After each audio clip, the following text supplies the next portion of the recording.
Hey. Woo. Ba-na-na.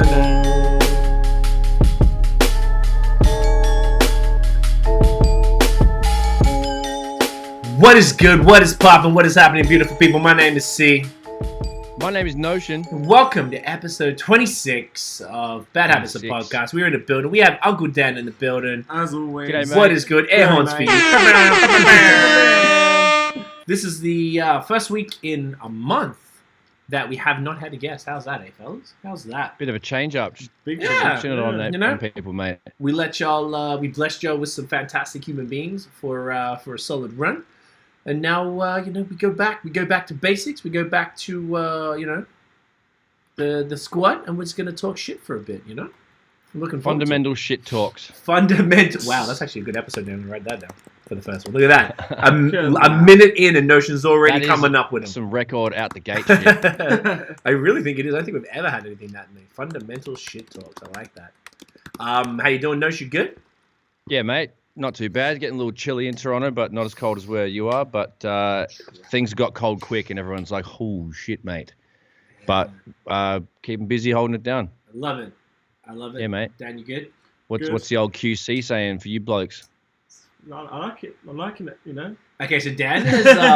I'm treading the line of like I don't want to squash his youthful, fresh enthusiasm for snow, right? Because you remember us, Nosh, when that shit was like, we're like snow on me, and like we banged with a heavy snowflakes to the face. Yeah, pause. And we were going to Christie Pits. We were tobogganing and drinking it with the beers in the bottom. Putting my beers in the snow to get them cold while I'm outside on the deck in like fucking winter coats. People do patio weather different here when it comes into the late fall transitioning to winter. It's like people get their winter shit on, ski pants, ski suits, whatever they call it, ski onesies. Yeah, those sit things. on the patio for a fucking bevy, mate. Canada. It's so funny to me. That is Canadians are hilarious. They really are. Crazy. Yeah, they got some balls and a half. Oh, yeah, for sure. So this morning I saw Kevin, if y'all remember him from episode 11, I saw him tweet a photo at like some ridiculous hour, 7 or 8 o'clock. And it was, not of himself, just of the ground from his thing. If he did, he'd be fucking bonkers. And there was just like a light dusting of snow. So I tagged Dan to be like, there's your fucking snow, mate. And then you guys had like, not really a storm, but you had like settled snow yesterday. Yeah, just for a couple of hours. Did it disappear? All the cars, by like afternoon, because I guess the sun came out for a sec. But yeah, all the cars had the frozen shit, the frozen layer. So bit of frost, bit of ice. Okay. So I haven't been mountain biking because the trails will be frozen over, and I'm not trying to die. You know what I mean? It's probably not really worth the old death. Not the old death. Mate. But look, there is Much, something special to... Not at all, eh? There's something special. That's why I don't want to fuck Dan's sort of like excitement up too much, because we were excited, I want to say, for about 4 winters. I think our 4th winter, like, we're just still get pretty, like, I still enjoy the, when you get the right, like, it's not windy and you get the big fat fluffy snowflakes. That's fly. That will never get old. It's always good. Yeah. But as soon as the first couple of pretty snowfalls wither away, and then it rains maybe, and it gets into the slushy crap that we don't like on our boots and clothes, then it gets whacker and whacker and colder. So the novelty wears off as the months go on, but it's still kind of fun. No, it is kind of fun when it's like, you're right. It's at like -5 fat snow chill weather. But I keep telling Dan, I don't want to scare him. I don't know why, because he's excited. I just want to be like, I'm just grumpy about it now because I'm like... Just let it happen, mate. Don't even comment. I know. Don't do commentary. Just let it happen. I know. For a whole year, shut up about winter. Can you imagine anybody like giving that challenge to literally anybody? Like, I feel like it's the #1 thing that people talk about. Canadians, don't complain about the weather. Yeah, no one can do that. I feel like it's the human condition, though. I guess so. You know what I'm saying? People just like to complain. I'm just in the mood tonight because I went and had to go out twice. I was going to ask you, that's not a beer, is it, mate? No, it's a cannabis beverage. It's only 2.5. Break it down. I haven't had it before. It says it's sparkling dark cherry. So it smells like the shit you get. Pour it in a glass, mate? Yeah. Give me a 10-second drink review. Oh, mate, look at that. So I just felt like today... merging podcasts today, kids. Look at this, guys. It's brilliant. Describe it for the audio listeners, Nosh. Well, look, it pours like a dark sort of raspberry juice, maybe a cherry juice with a bit of fizz on top. A little bit of fizz. It's like a nice... very, very clean glass, I might add. Thank you very much. I keep my glassware clean. It definitely smells like Cott's black cherry soda that you get from Schwartz to have with the smoked meat. Jesus. Mm. Well, if you're getting lit, I'm gonna fucking get lit. So nice. Cheers, mate. Hey, get in here. Mm-hmm. It tastes like a light version of that. It's good. Not bad. I'm only having this, and I don't know, man. We had to go out twice today to get shit in this fucking cold ass weather, and I was like, yeah, no. You know what? Like, I just felt like I put a couple stouts in the fridge for us for later. I normally don't drink on Mondays. I'm pretty strict about it, but like I feel like a couple stouts at the end of the night. It's a nice little. It's like it's like not drinking really because I'm not sitting here all night crushing. Not really. It's like I consider it dessert, dude. Yeah, I don't have dessert anymore, so I'm behaving myself. Sean is blessed with a couple comments. He says, episode 26, that 2 extra beers you get blessed with. I don't know why there's 2 extra beers, Sean. Why do we get 2 extra beers? I like the idea of it though. And he said, "You're having 2 beers later." We said episode 26, that 2 extra beers you get blessed with. What does that mean? I don't know, mate. I thought you might be on this. He said, fresh snow is blessed. I agree. The dirty snow makes winter not fun. The dirty snow is trash. But it's okay. I'm going to try and channel that youthful energy towards We'll go out together. Yeah. When it snows. Minus you have 30. to have a snowball fight. It doesn't snow minus 30, by the way. It only snows in this perfect sort of thing. It only really snows around... When it's 0 or... 0 to minus 10 at most. And then +2 maybe, +1, no? Maybe. And then you get... Once it's like past minus 10, it's very rare that it snows. Like, because it's so fucking cold, it doesn't... I think there has to be this perfect sort of like middle ground for it to actually snow. So that's... It doesn't... When you see snow, it doesn't always mean it's nice. But when it's that perfect like temperature... always mean nice. You know, it can be not kill yourself, you know? Sometimes you don't want to commit suicide. I understand. And that's what you can ask for in this day and age, you know? Not killing yourself. That here, mate. No, I know it is, I'm saying. But in winter, shit, son. Shit. Yeah. Sean says, 24 beers in a case. 2 extra you find in there. Look at that. I didn't even pick that up. Sean has just got bars, yo. Oh, he's got beer references at his fucking ass, mate. That's a nice one. He bloody flamin' loves it, mate. So, I was just like, it's been so long. I was almost like, okay, so how do we do this now? Like, what do we Wait, what? What do we do? It's like, how do we do this shit? What do we talk about? I don't fucking know. Who's the director? Who does that? I guess that's me. Who's the man's? So I guess we talk about topics. We talk about topics, don't we? Talk about rap songs. Talk about life. You know, there's I had a couple topics that I thought about jumping into today. Just sort of like nice little conversational things. I don't know if you saw them. I added them to the old note. But right now, I don't know if you want to go over any maybe pop culture news to warm us up before we get into some other more fun things. Yeah, sure. Fuck it. Why not? I found out. Well, not the other day. I found out a couple of months ago that on Joe Rogan, Mike Tyson was talking to him, and he was alluding to the fact that he's going to come back and have a final kind of retirement, come out of retirement, have one last fucking how you going in the ring little dance, and he's going to be fighting Roy Jones Jr. on November 28th. It was going to happen in October, but they had some contract rearrangements or something like that. So I and Mike Tyson, for the first time in fucking 15 years, is fighting for the last time on the 28th of November, which is a Saturday, I'm pretty sure. Pay-per-view, blah, blah, blah. Roy Jones Jr., so, 2 of the sickest boxers in the history. And they get to fucking throw down one last time. That's pretty... I don't give a fuck if you really like sports. That's a big thing to happen. Oh, yeah. I'm going to check it out if I can. I wonder what the pay-per-views are worth. Probably stacks, but there's always Reddit streams. They're really good with the UFC and the MMA. Yeah, that's true. The Reddit peoples have always got something fairly straightforward to get to. So yeah, that was big news. So 28th of November, get some punchy sports. Was that because I knew about that months ago? I thought did it come back out again or something? They changed the date. They changed it. They changed it forward it's ages ago. Because they basically had Roy Jones. I saw Roy Jones on Rogan's as well, and he was saying that the initial arrangement, they had 6 weeks from when they signed it until the actual fight, and with how inactive Mike Tyson's been, he couldn't have got to caliber of fitness in the 6 weeks. So Roy Jones was really pumped about that because he's already been regularly training. That's how he rolls, and he said he would have had a really good chance, but now they pushed it back so Mike can get even more conditioned, and that's going to make the fight a little more difficult, he said. But he's not fussed with it. Obviously, he's still signed a fucking contract and everyone's going to cake from it. But it's a nice little retirement package for them all. But they postponed it because I guess Tyson's camp were like, oh yeah, it's not long enough, eh? Interesting. Sure he wins. Did you see the Tyson on Rogan maybe a month ago? I think I saw it and skipped little bits of it because it went for like 3 hours and I didn't have time to sit down. So he talked about it at length on there. And basically, he's been training since January. So I'm not sure, maybe like he was saying that he's been training for quite some time, but it took ages for him. You got like the conditioning shit. He said there's a difference with being fit and being conditioned against two totally different things. Right. Mm-hmm. And I was like, it's a different approach to training. Totally. And he said it's like it's kicking his ass. And he said the video that everybody saw of him hitting the pad really aggressively was one take, the first take, and he said he was in bed for a week after that. I saw that part. That's exactly the snippet I saw. Yeah, cool. So I guess it was longer. That was in like January, but I didn't know about the date change. I did know this year has flown and also crawled by, so sometimes the timeline's off. Yeah, no, totally. He and he's also starting. I forgot the name, but he's starting. This is a part of a league. It's something. It could be called Legends Only or Legends. I don't think it's Legends League because we would have known about that from the Toronto League. But sure.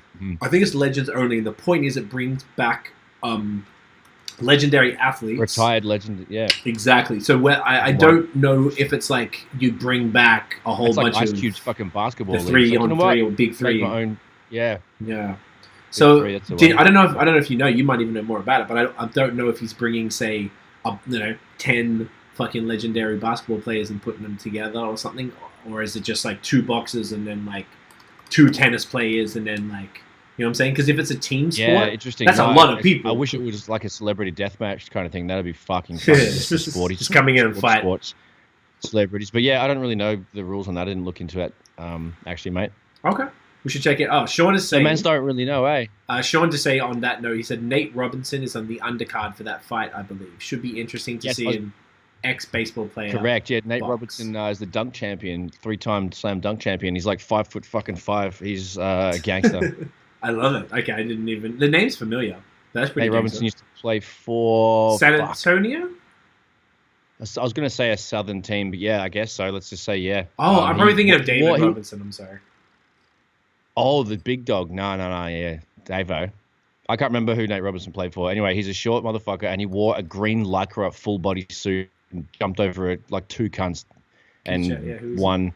I know. He won 3 years in a row, or 3 times, and I have seen him jump over mans to dunk a ball, and he's great. So anyway, he's fighting, and that is crazy. I think that's kind of weird, like a basketball player fighting. So many people cross over sports. Maybe that's what the fuck it is. Maybe he's bringing legendary athletes to fight. I read the Legends Only is, he says he's bringing back the best of the best. So I assume it's just the best fighters. I would only assume that, but... okay. Or people like that. It's a couple of exceptions. Some people, like Nate Robinson, maybe he was nice with boxing, and he's like, you know what, I'm going to fuck around and switch. Yeah, I mean, as long as it says here it's to support athletes in their individual sports. Okay, so I don't think it's necessarily just. Well, I don't know. Is it just boxing? But because, like, I guess it's a pretty good gimmick to see a basketball player fight, punch on boxing.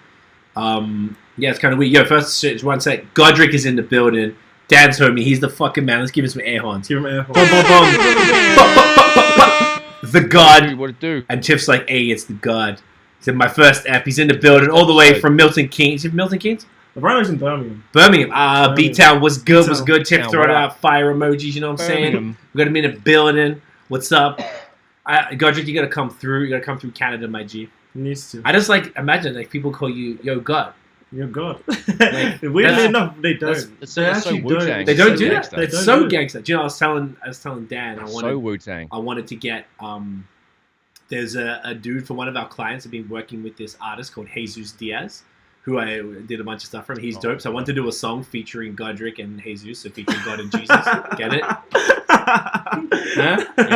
Doesn't Sean P have a line? I'm back. I'm on the track. Doing a track.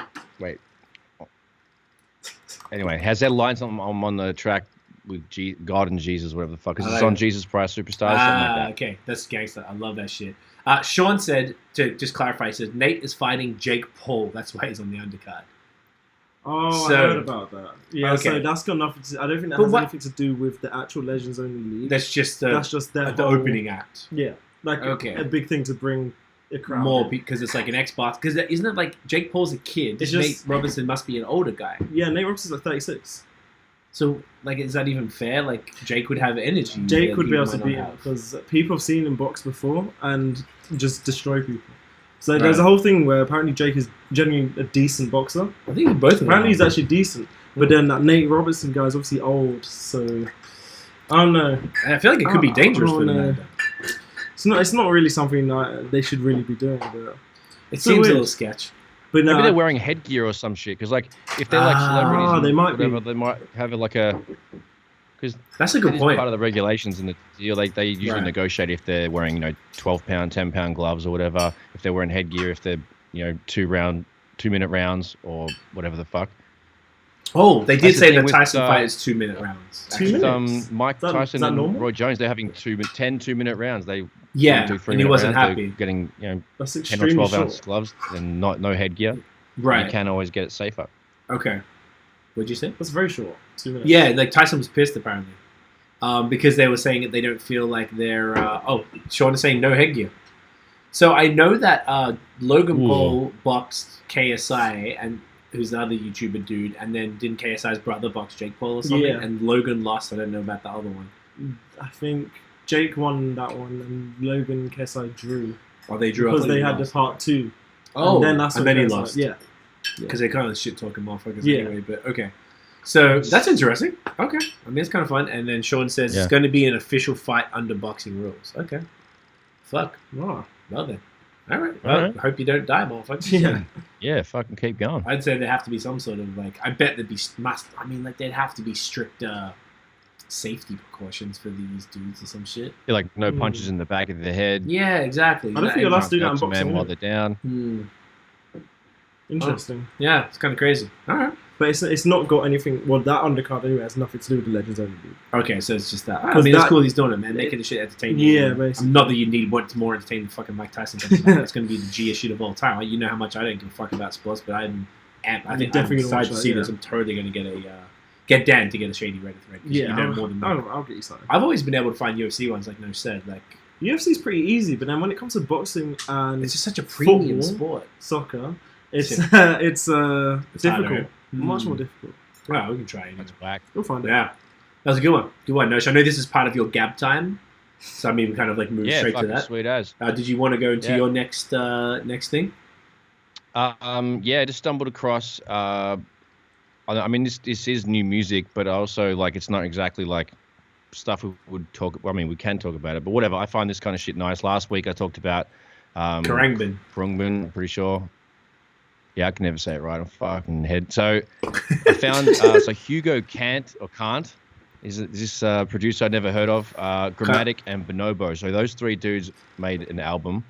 I've got a fucking tab saved. Bonobo's the French dude. Right, and it's called Special Coffee Shop Selection. It's pretty much like trippy ass fucking jazzy lo-fi experimental joints with like break beats to it. It's fucking sick. I cleaned like half the house to it today. Nice. Goes for an hour and 20.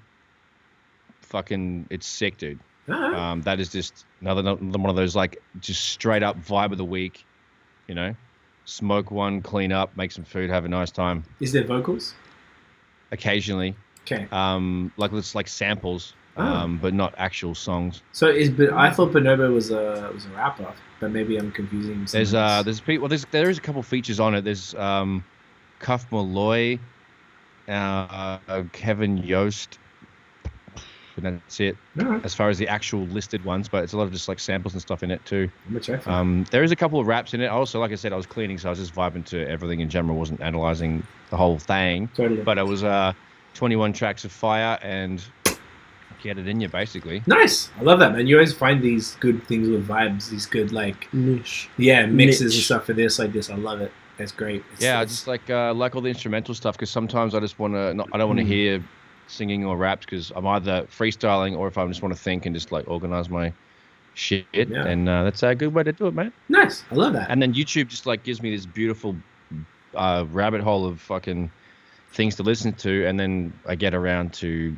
it kind of knows what I like in it, so it suggests shit like this, and I'm like, fucking boom. It also came out on October 26th, so it's fresh. It's only a week and a smidge old, mate. Nice. That's dope. I'm definitely gonna check that. I always go back now because there's so much music and there's so much stuff. The next couple days I'll catch up on the shit that we missed. So it's like, it's always nice. Exactly, I hope mans are doing that. Sean had a couple other final comments, I think, just because it's delayed down the boxing. So someone's gonna get knocked the fuck. Someone's gonna get knocked the fuck out. It's gonna be lit. Oh, I hope so. And he said, Anderson. Actually, no, I don't. I don't know. Depends. I want everyone to be okay and live another day, you know. He also said Anderson Silva's most recent fight was good too. Sad to see him retire. I've heard of that man. That's the I could have talked. MMA guy, right? That's funny. You totally heard of him because I've definitely talked about you him. and I watched it on. Yeah, exactly right. I watched that fight. Actually, I watched a bit of that card. Well, I was at the old. So I fucking thought it was cool, but Anderson looked like he was cooked, man. He's old. He just needed to he's old, so but old he now. wasn't moving right. He just didn't hold his hands up, and he got clipped, and he was just like not protecting himself and not holding it down. So yeah, it was sad to see him go out like that because he got like sorted out, and it was like Herb Dean is one of the refs, and he let it go because usually like they protect like the superstars occasionally, like oh shit, they don't want anyone to get really gurks, but yeah, they let it go properly, and he just unfortunately got beaten. But then there was such a really nice respect, sort of grateful display afterwards. They both got on their hands and knees and prayed to each other on the mat. It was really like touching moment in the old punchy sports, but it was really good, man. That was good UFC for sure. And as fucking Shauno said, it's sad to see him go. He's definitely like top 10. Yeah, all time. Probably top 5 all time. He is so good. He was so good. Definitely one of the That's best, him? mate. No, this is the guy that beat him. But okay. I wanted to. Here he is. Spider Silva. Okay. That's Brazilian dude. Yeah. Oh, Brazilian dude. Okay, that's the name. But he's 45. The guy that fought him. He's 45. 45. Yeah. What was he doing? I don't know. That's big. bonkers. That's why, fucking hell. It was impressive, but he just got beaten because the guy was like half of his age. Do you not feel bad beating up a 45? Yeah, I'd feel terrible. I mean, look, it's really nice. They're hugging, like embracing and crying.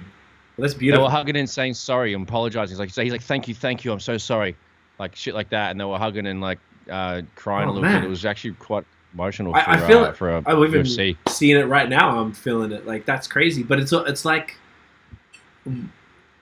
what I always struggle without being obviously a martial artist is like how can you separate the anger. You know what I'm saying? Like, sorry to jump in. Yeah, no, you're right. I don't really understand that. I think that's a cool separation in your mind where it's sort of like it's probably easier if you hate the motherfucker, like Conor and Khabib or whatever. That must make it so much easier, yeah.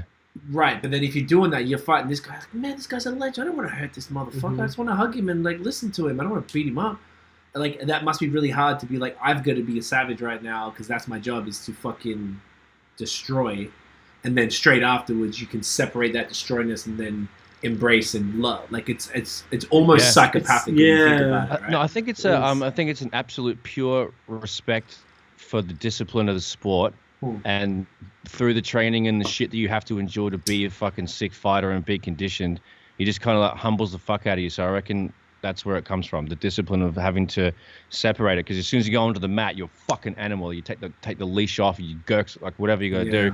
And then when you get out of the ring, you got to fucking put the chains back on. Otherwise, I don't know. And that's what I think they are able to separate through the discipline and all the shit they do, I reckon. Right.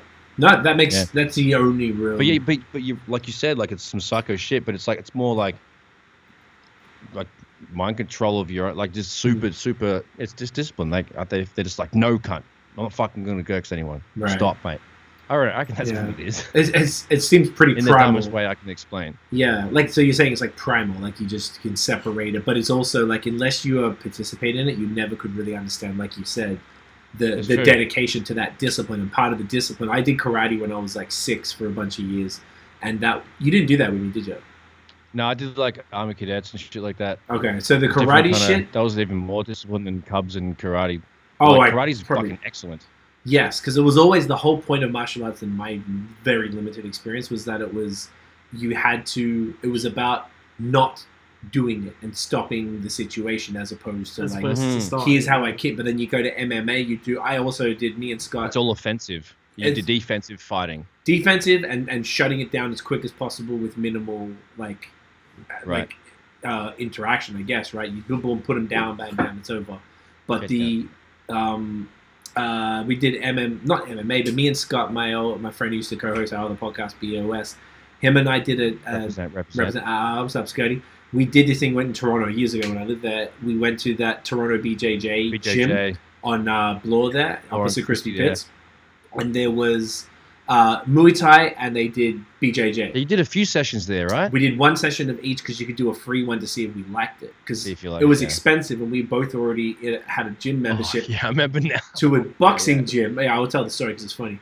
Because we went to this boxing gym, a 24-hour gym. So whilst we didn't do boxing, we did the classes where they, like, it was almost more an aerobic style. The first part, you did these aerobic exercises. The second part, you did fighting drills, like jab, jab, jab, uppercut, duck, round, whatever the fuck, like, whatever shit like that. I love that shit, bro. I fucking loved it. I really want to do boxing, but obviously that's... Boxing class is fire. Yeah, man.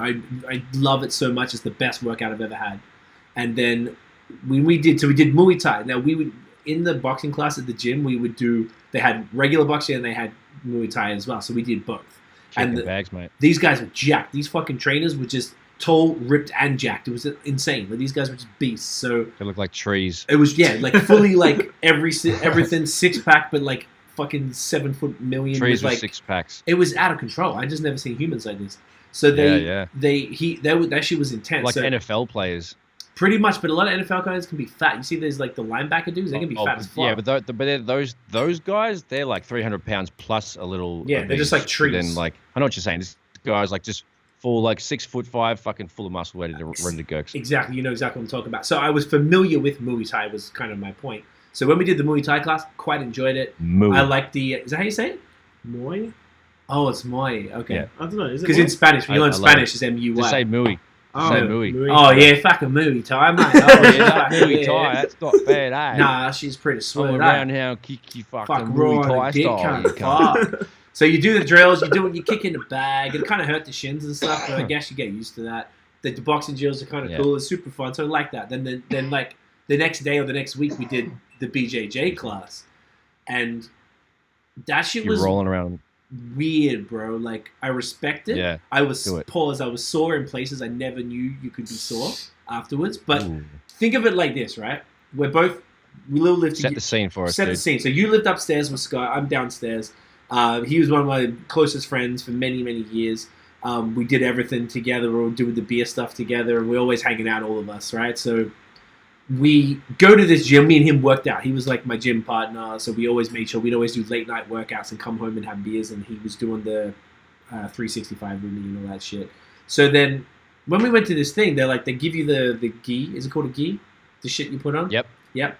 So then you put the fucking suit on there. All these cunts, and they're bowing to the picture of the Gracie guy who invented the shit, which was already. Have you done this before, or is this new to you? You don't. No, I know exactly who you're talking about though. Okay. I know you know the people, but did you know these customs in the class? No. No? Are you familiar with this? But you told me the story, so I know what's going on. Oh, so you know the story. Okay. I haven't gone to a class, no, but I know what that now because of what you fucking... All right, so you're not familiar. Okay, so you're going to go in. I can't remember if you bow before and everyone lines up and does this thing where you kind of like get on your knees and like... That's crazy, eh? It's like it's just a sign of respect, but it's very jarring. You're like, what are they doing? Culty. I didn't even know who the fuck he was at the time. I've heard the name a million times now, right? But they're bowing to this dude, and then me and Scott they put us in this little rink with these other people because we were obviously never done it before, and everyone else was just doing the regular classes, and they're all whatever is it called, sparring with BJJ? Yeah. When you're just doing the thing, I guess it's called sparring. Probably the same concept, right? Yeah. So they put us in the thing, and they're like, there's like a defensive guy and an offensive guy. So like if you're the defense, you got to lie down, and then it's like, all right, oi, Scott, lie down. All right, Craig, mountain. So then I gotta fucking sit on his crotch, cowgirl, and then grab him, and then he had to do this thing to fight me off, and we both had to do it both ways. And then we're just like, we couldn't look in each other's eyes. We're just like, no, man, like it just was. Nah, bro. It felt a little too strange. We're obviously comfortable in our sexuality and stuff, but like, it was just it was too close to a friend, right? Like we all grab each other's ass and do. Fuck around. We're all comfortable with each other, and it's not a problem. But like, it was just really fucking weird because then when you're the guy on the bottom, you have to thrust with your hips, so you got to like push him off and then get some arm thing and up and over. Yeah, some bullshit like that. So that's why it hurt your abs and then the obliques, like these side muscles. Sides, yeah.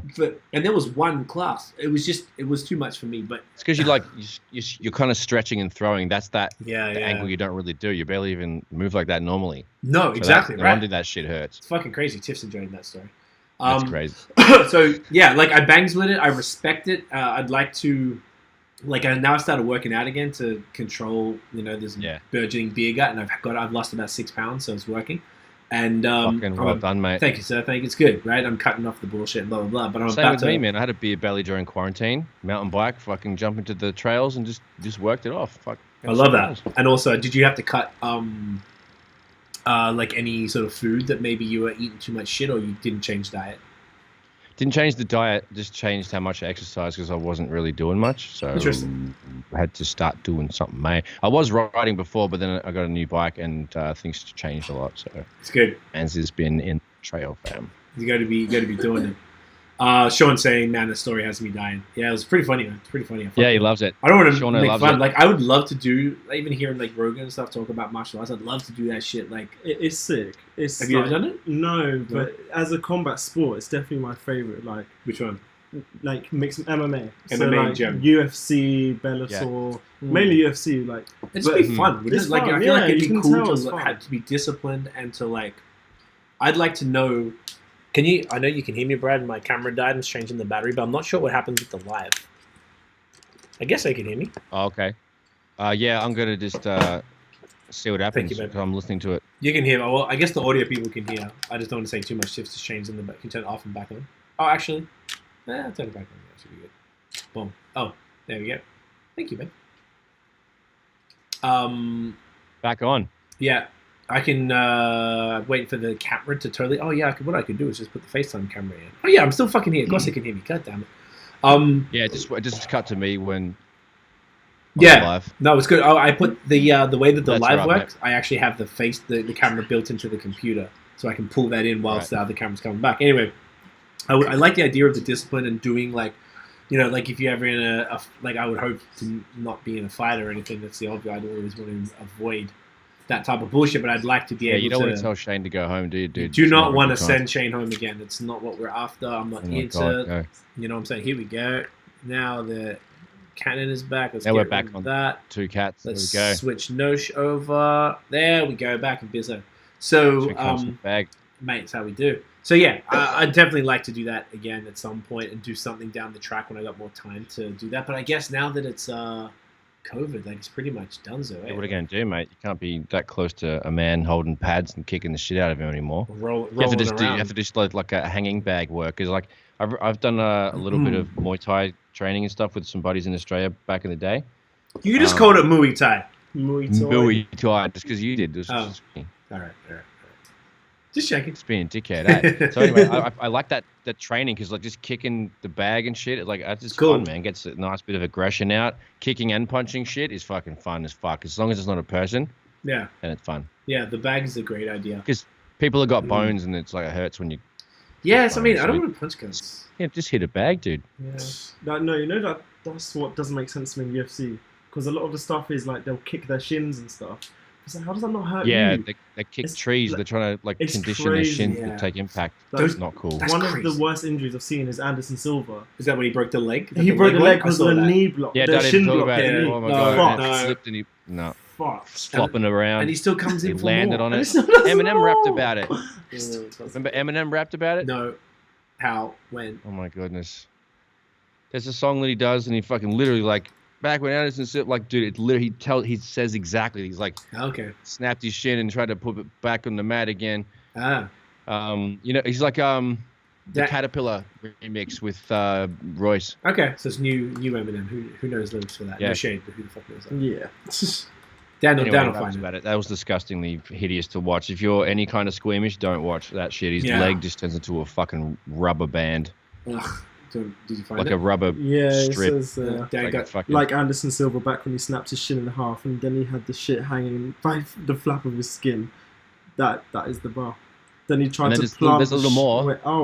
after you've tried to plant the shit back on the mat again. Back on the mat again. Yeah. Pad to pen, batty with like eyelids when they're blinking a lot. Yeah. Interesting. Just like after the mat again, it's just like it's a very long string. It's like 4 bars of no breathing. It's just like No, that's like typical. Anyway. Yeah, new Eminem.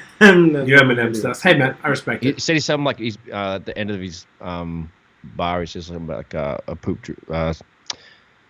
Jerusalem, and I need Metamucil to loosen them. That's good. I love Metamucil. That's pretty good. Make some noise if you poo. Give us a thumbs up if you're quoting that, Dan. That'd be good. If you have a good poo. Thumbs up if you like poo. If you like poo, subscribe and a like, and subscribe if you had a good poo today. Yes, that's what I'm saying. Actually, I'm already subscribed, but I did have a good poo today. Just so you know. Make some air horn for that. Hey, TMI. All right, so I had another topic. I either heard someone talk about it or I saw it online or something. People were talking about what are some songs or albums that are 100% undebatable classics. And to discuss that, you would need to define what a classic is. Because typically you can say when people are, like in the year that someone dropped something, calling it a classic, most people would say that's nonsense because it hasn't stood the test of time, which is one characteristic of a classic album. I wonder if there's maybe define classic album, see if they have a thing that will say that. So how would you, then while Dan's looking for that, Notion, how would you define a classic album? Something, not which albums yet, but what characteristics would make an album classic? Yeah. I reckon for sure, when I've thought about the albums that I actually think that are my top 5 or whatever the fuck classic joints, they are not skipped the entire way through. So no skips. No skips. There shouldn't be a reason to skip because usually the greatest albums have sort of like, either really in-depth cinematic fucking interludes that paint the picture for the album and really assist with the songs before and after. And that's like helps the story unfold more and gives you more, without even really realizing, a lot more subliminal background and shit. And it can set a scene for a song and then you really get the song more and shit like that. So not skipping a track is super important. I think that's a big one. Okay. So test of time, no skips. Is there anything there? In terms of classic in hip hop, apparently it means any album or single that not only separates itself from the bunch, but does so in such a unique and countercultural fashion. So basically, that means they would have either set trends or changed the game with a different sound that maybe was emulated after or style or I think those are Future. Okay, we'll come back and keep fucking this guy. I was waiting for you to say some shit like that. So, with that in mind, like the first albums that come to my head, we can talk songs too, but the first albums, I feel like the Chronic and Doggy Style immediately because they brought in the G-Funk, which was Dre's flip on 100%. P-Funk. You obviously would say Illmatic. You would say the infamous. I'm talking like going back to. Yep. I feel like if you look back at the infamous, like every song was like Survival of the Fittest, fucking Shook Ones. Temperatures Rising was on that Up North Trip. I think they put on there too. I'm just having a little blank, but I feel like there was so many joints. Like what's it called? Don't ever go see a bit. Try for Life, I think. That's true. Like so many classics. It's fucking crazy. So like shit like that, you could probably say, Reasonable Doubt for sure. I'm going 90s first in my head just because that's when that's been 20 to 30 and years. also just rap. What do you mean? I just like, the genre. In general, are we doing just rap? I feel like we could do R&B and soul too. I feel like anything outside of that, no one listening would give a fuck. I guess so. But we could, if you had anything, I'd be interested to see if there's like, this is definitely. I was just gonna say Malibu. Anderson .Paak that is out of control. That's one of my favorite. He raps, he sings. It's kind of R&B, alt-R&B. I guess that's so that would be okay because it's not 90s. That's all. No. Sorry, I was saying I'm starting in my head going through the 90s because it's like guaranteed. Malibu, I would disagree that it's a classic because it hasn't stood the test of time. It's been and now define the time. What's it been? 5 years or something? Less? Something like that. That's fair, but it's like one of those ones that I just don't skip. It has never very high potential, classic potential there. You could also say replay that value on that with disgustingly good. So is replay value the same as? I think replay value should be a criteria. I guess it would. Yeah. I guess is that up there with no skips? It's probably the same thing. Or similar-ish. No, it's a little different. Yeah. Because if you want to skip a song, like that one song can just fuck up the whole classic rating because it has to be, every song needs to at least be some sort of banger. Yeah. Because on everything else you listed, every song on those albums are fucking bangers. Okay. Even the interlude. I feel like maybe 5 years is maybe too short a time. I'd say like 10 years would be like, I feel like 5 years you'd like, because I would say if you're going to say, everyone says Good Kid, Mad That'd City. be under the instant classic, like the Nesquik category.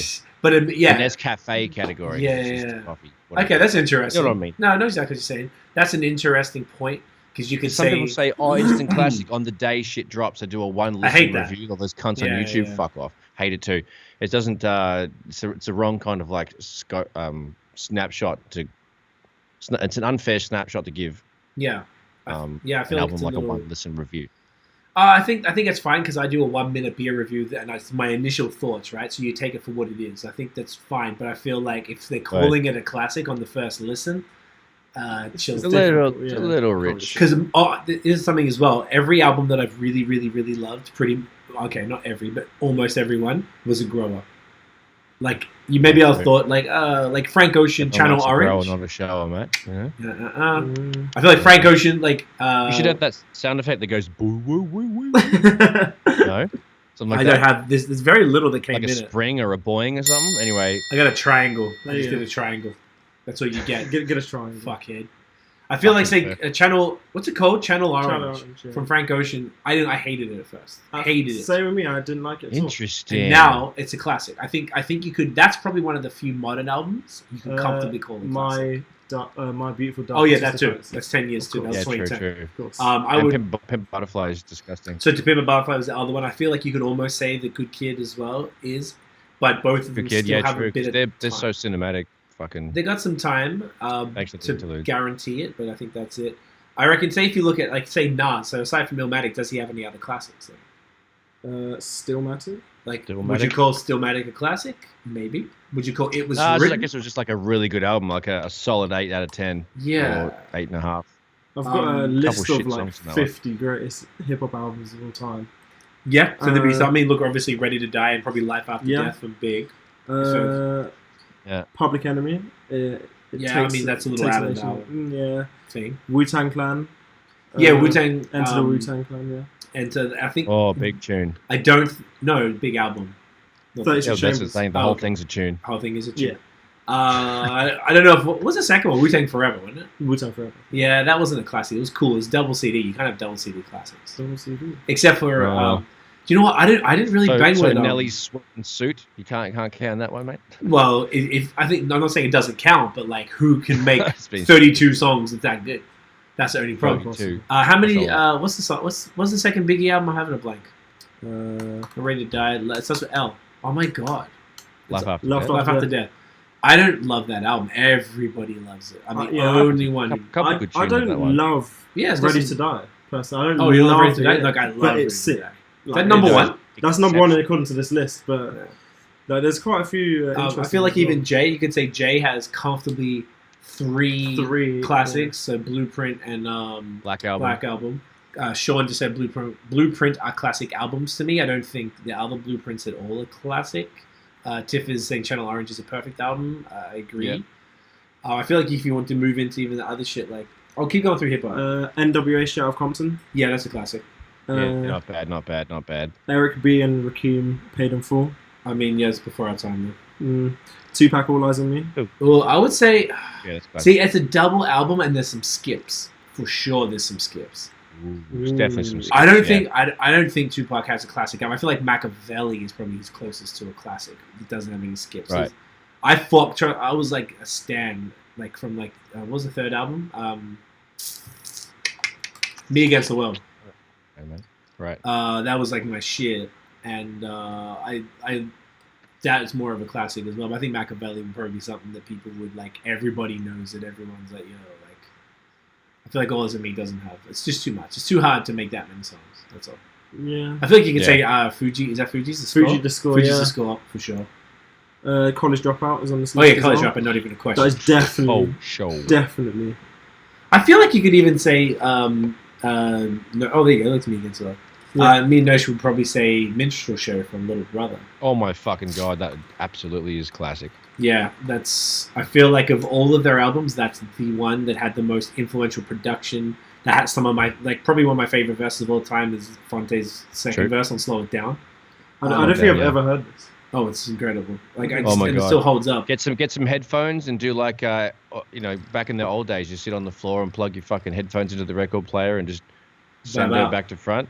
You have to do that with that album, Dan. So just make sure you just either go to the forest and have a nice time, or just sit in your room and just, it's too cold for a forest. I think. I think it's a room too. We're going to the forest. Okay, John. Dan, you have a big jacket yet, mate? Yeah, I got a North Face thing.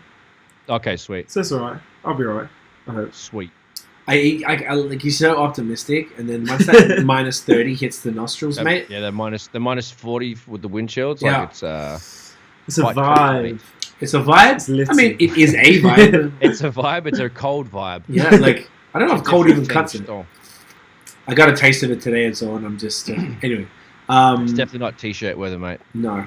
Eminem, the Marshall Mathers LP. Yes, 100%. I would definitely put that. Marshall Mathers LP, classic. Does Eminem have another classic though? Oh, no. I agree. I don't think. Shady, maybe was the third one pretty good too. Or the Eminem Show had some slappers Curtain too. Call, I think, was newer. Yeah, but there was some skips on that for sure. Which one? Curtain Call. Curtain Call. No, that shit was whack. I thought Curtain Call was hard. Was that the greatest hits? No. This is Curtain Call the hits. Oh, it's a greatest hits album, motherfucker. That's why. Because it's probably got all the songs you don't know what albums they're from. Okay, then because I would have just known this from when I was younger. Okay. So this is when I would probably really introduced to Eminem.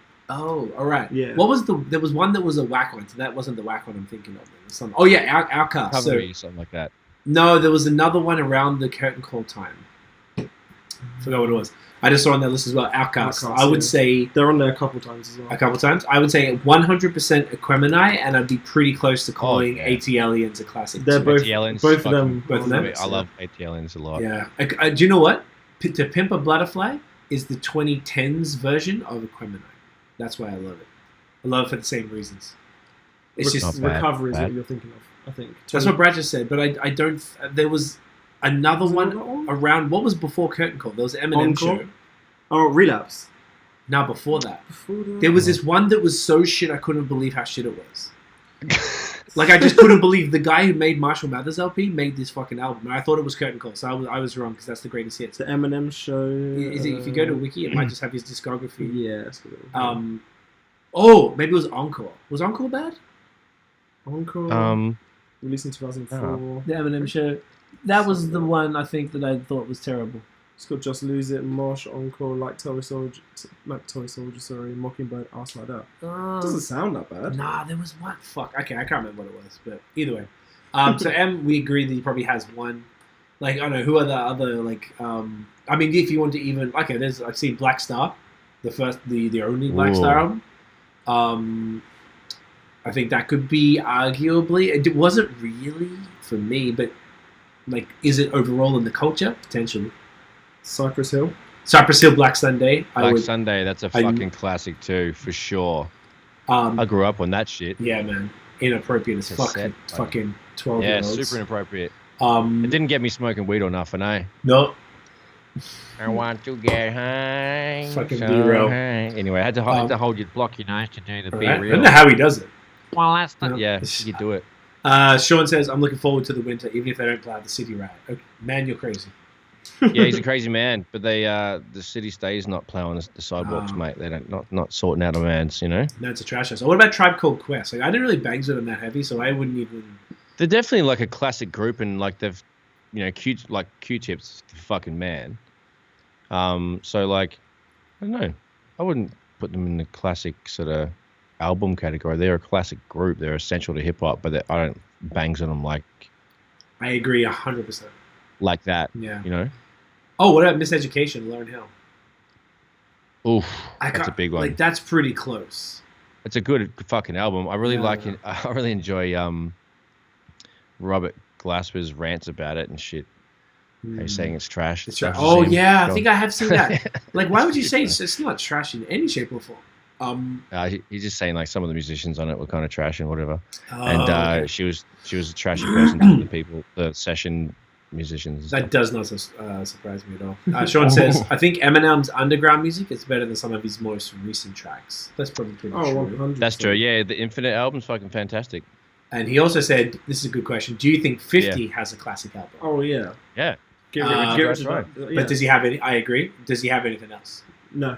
Yeah, I agree. No, just sings like hot, like absolute classic songs after that are peppered in, but no actual bodies of work that are considered classic. Yeah, agreed. Another, I was going to touch on neo soul and R&B. So 100% to me, Brown Sugar by D'Angelo. Brown Sugar. You could probably argue that Voodoo is a classic as well. Yeah. What about like Mama's Gun or Mama's Gun? Thank you. Wait. Yeah, Mama's Gun. Yes. And you could probably say, I was going to say either Badooism and Mama's Gun, definitely. Worldwide Underground to me, that's one of my favorite, but it didn't get a lot of burn for overall. New America Part. I think one was the one. One or two was the one was the. I used to listen to that with shout out to my homegirl Zara in Australia. She's an artist. We used to just listen to that shit after night shift in the morning, and then she'd paint stuff, and I'd write raps or listen to Badu. We smoke weed. It was fucking hilarious. So that was good times. That album, top to bottom, was something I would never skip as well. So that's up there for me. You know what? I agree with you. I have to look at the track list to decide which one it was. Because it's got a bunch of crazy like Madlib production and Mos Def fucking raps on shit. It's fucking disgusting. So sick. Fuck, she's the best.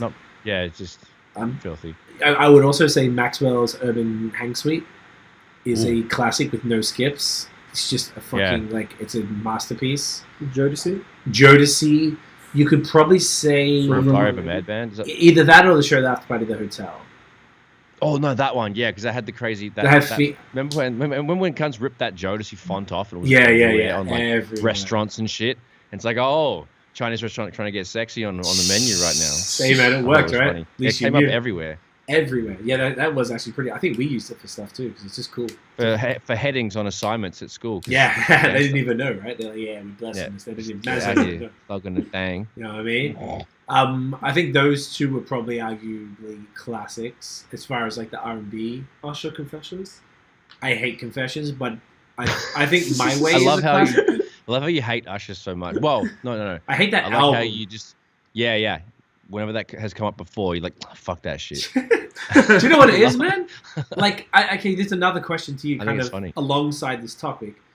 Does experiences around music affect your 100% feelings towards it? That's why it's funny. Yeah, like 100% it does. When things get overplayed, like there's no turning back for me. Mm-hmm. Like I can't come back to this shit. Like it's fucking real. So like Usher, that album was so deeply ruined. Like I just can't. But I think My Way. I went back and listened to it recently, and I was like, oh, that shit's always cool.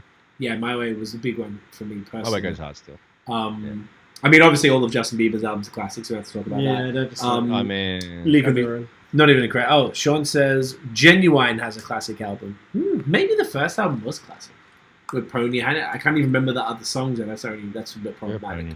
I wish I was a Pony. Sean is saying, 112, Jagged Edge. Why is this not clicking? And click, you bitch. Drew Hill all made classic albums. Thank you. I just wanted to bring it up on the screen so the man... Now I can't even turn the other one off. Why you do this to me, fam? Is it working? There you go. Yeah, I couldn't speak to... I mean, I think I had most of Jagged Edge's stuff too. I wouldn't call them a classic, though. But then that's the fun of this discussion. I can't think of much other, like, R&B shit that you would consider a classic. What about some Mary? Oh my god, My Life is one of the greatest albums, pieces of music. Dude. Sorry, thank you so much. You can't, it's always hard. Yeah, no, I'm out here. My Life is the greatest thing of all time. You could even say the Waiting to Exhale soundtrack is perfect. Babyface wrote pretty much everything. Yo, that's a good one. Yeah, Brown Sugar right there. That will be the top, that will be one of the best fucking soul soundtracks you can get. Yeah. Oh, Tiff just said Mary J. Blige, right? Yeah. I think Mary might even have, you could argue as well, that both What's the 411, My Life, and Share My World were classics. Even, you could say Mary was a classic, the fourth album. Sorry, Tiff and I are big Mary What's the fourth album? Mary, it's called Mary. It had the one with the picture with the yellow stripe on the side, and it had As. Yeah. It had Your Child with KC and stuff like that, yeah. I'm getting goosebumps thinking about it. Fuck, I love Mary. She's the best. Yo, Roro in the place. Tiff says Part 3 by 112 was perfect back to front. That's probably a fair point, not for me, but I can see why that was very influential R&B music. Sean says Mariah. Just Mariah. I don't know if she has a classic. There is one album on this list. What's the earlier joint with like Vision of Love and stuff on it?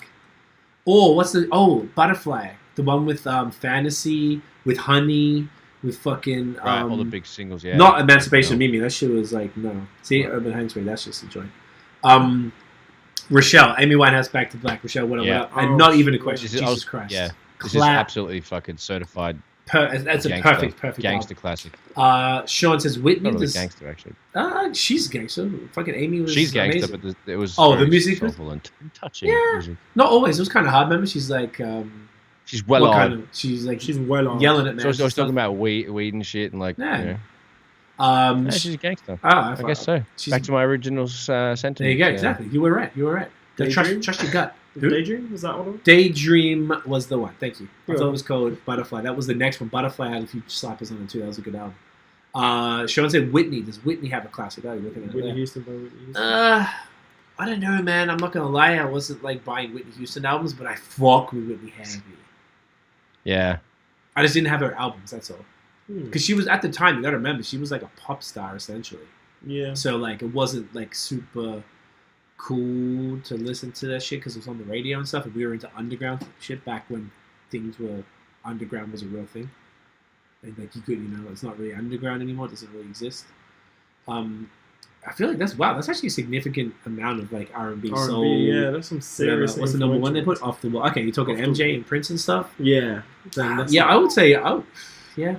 I think MJ had pretty much every one of his albums must have been classic. At least the first four. Right? Off the Wall, Bad. Off the Wall, Thriller, Bad, and then Dangerous. Dangerous for me and you know. Dangerous was fucking dancing epic. In our parents' living room and we're chill, like single digits. On the tiles, mate. Used to moonwalk on the tiles like a sick cunt, or at least try. I was pretty shit at it. Oh, that was terrible. Got pretty decent. That was pretty good. Tiles and socks is the way to go. Oh, mate, you can't get wrong. Michelle said Alicia Keys, the song's in A minor. I agree with that. That album was perfect. Ooh. Alicia came kind of close down the track. Her You're first perfect. run. Oh, you're perfect. Do you think I'm perfect? That one was sick, actually. What other classics is there? That's a good one. Yeah, man. This is like two. Okay, so there's what's the album called? The first Boyz II Men album, and then 2. I feel like 2 had the more like, if you want to say like hits, like so many hit singles. Like Thank You was our joint. We used to fucking bang that one heavy, but then that had all the slow jams like. And I think End of the Road and shit. Yeah, no, End of the Road was off the first one, which was called right. Motown Philly. No. Oh. Cooley High Harmony was the album. And then, Dan never heard it before. We were watching it like a month or two ago. Shit. We were just mad drunk at like 3 a.m. We just were going through New Jack Swing and Boyz II Men shit. It was crazy. That's Boyz II Men. I don't know if it's a full classic, but there's classic songs on those projects.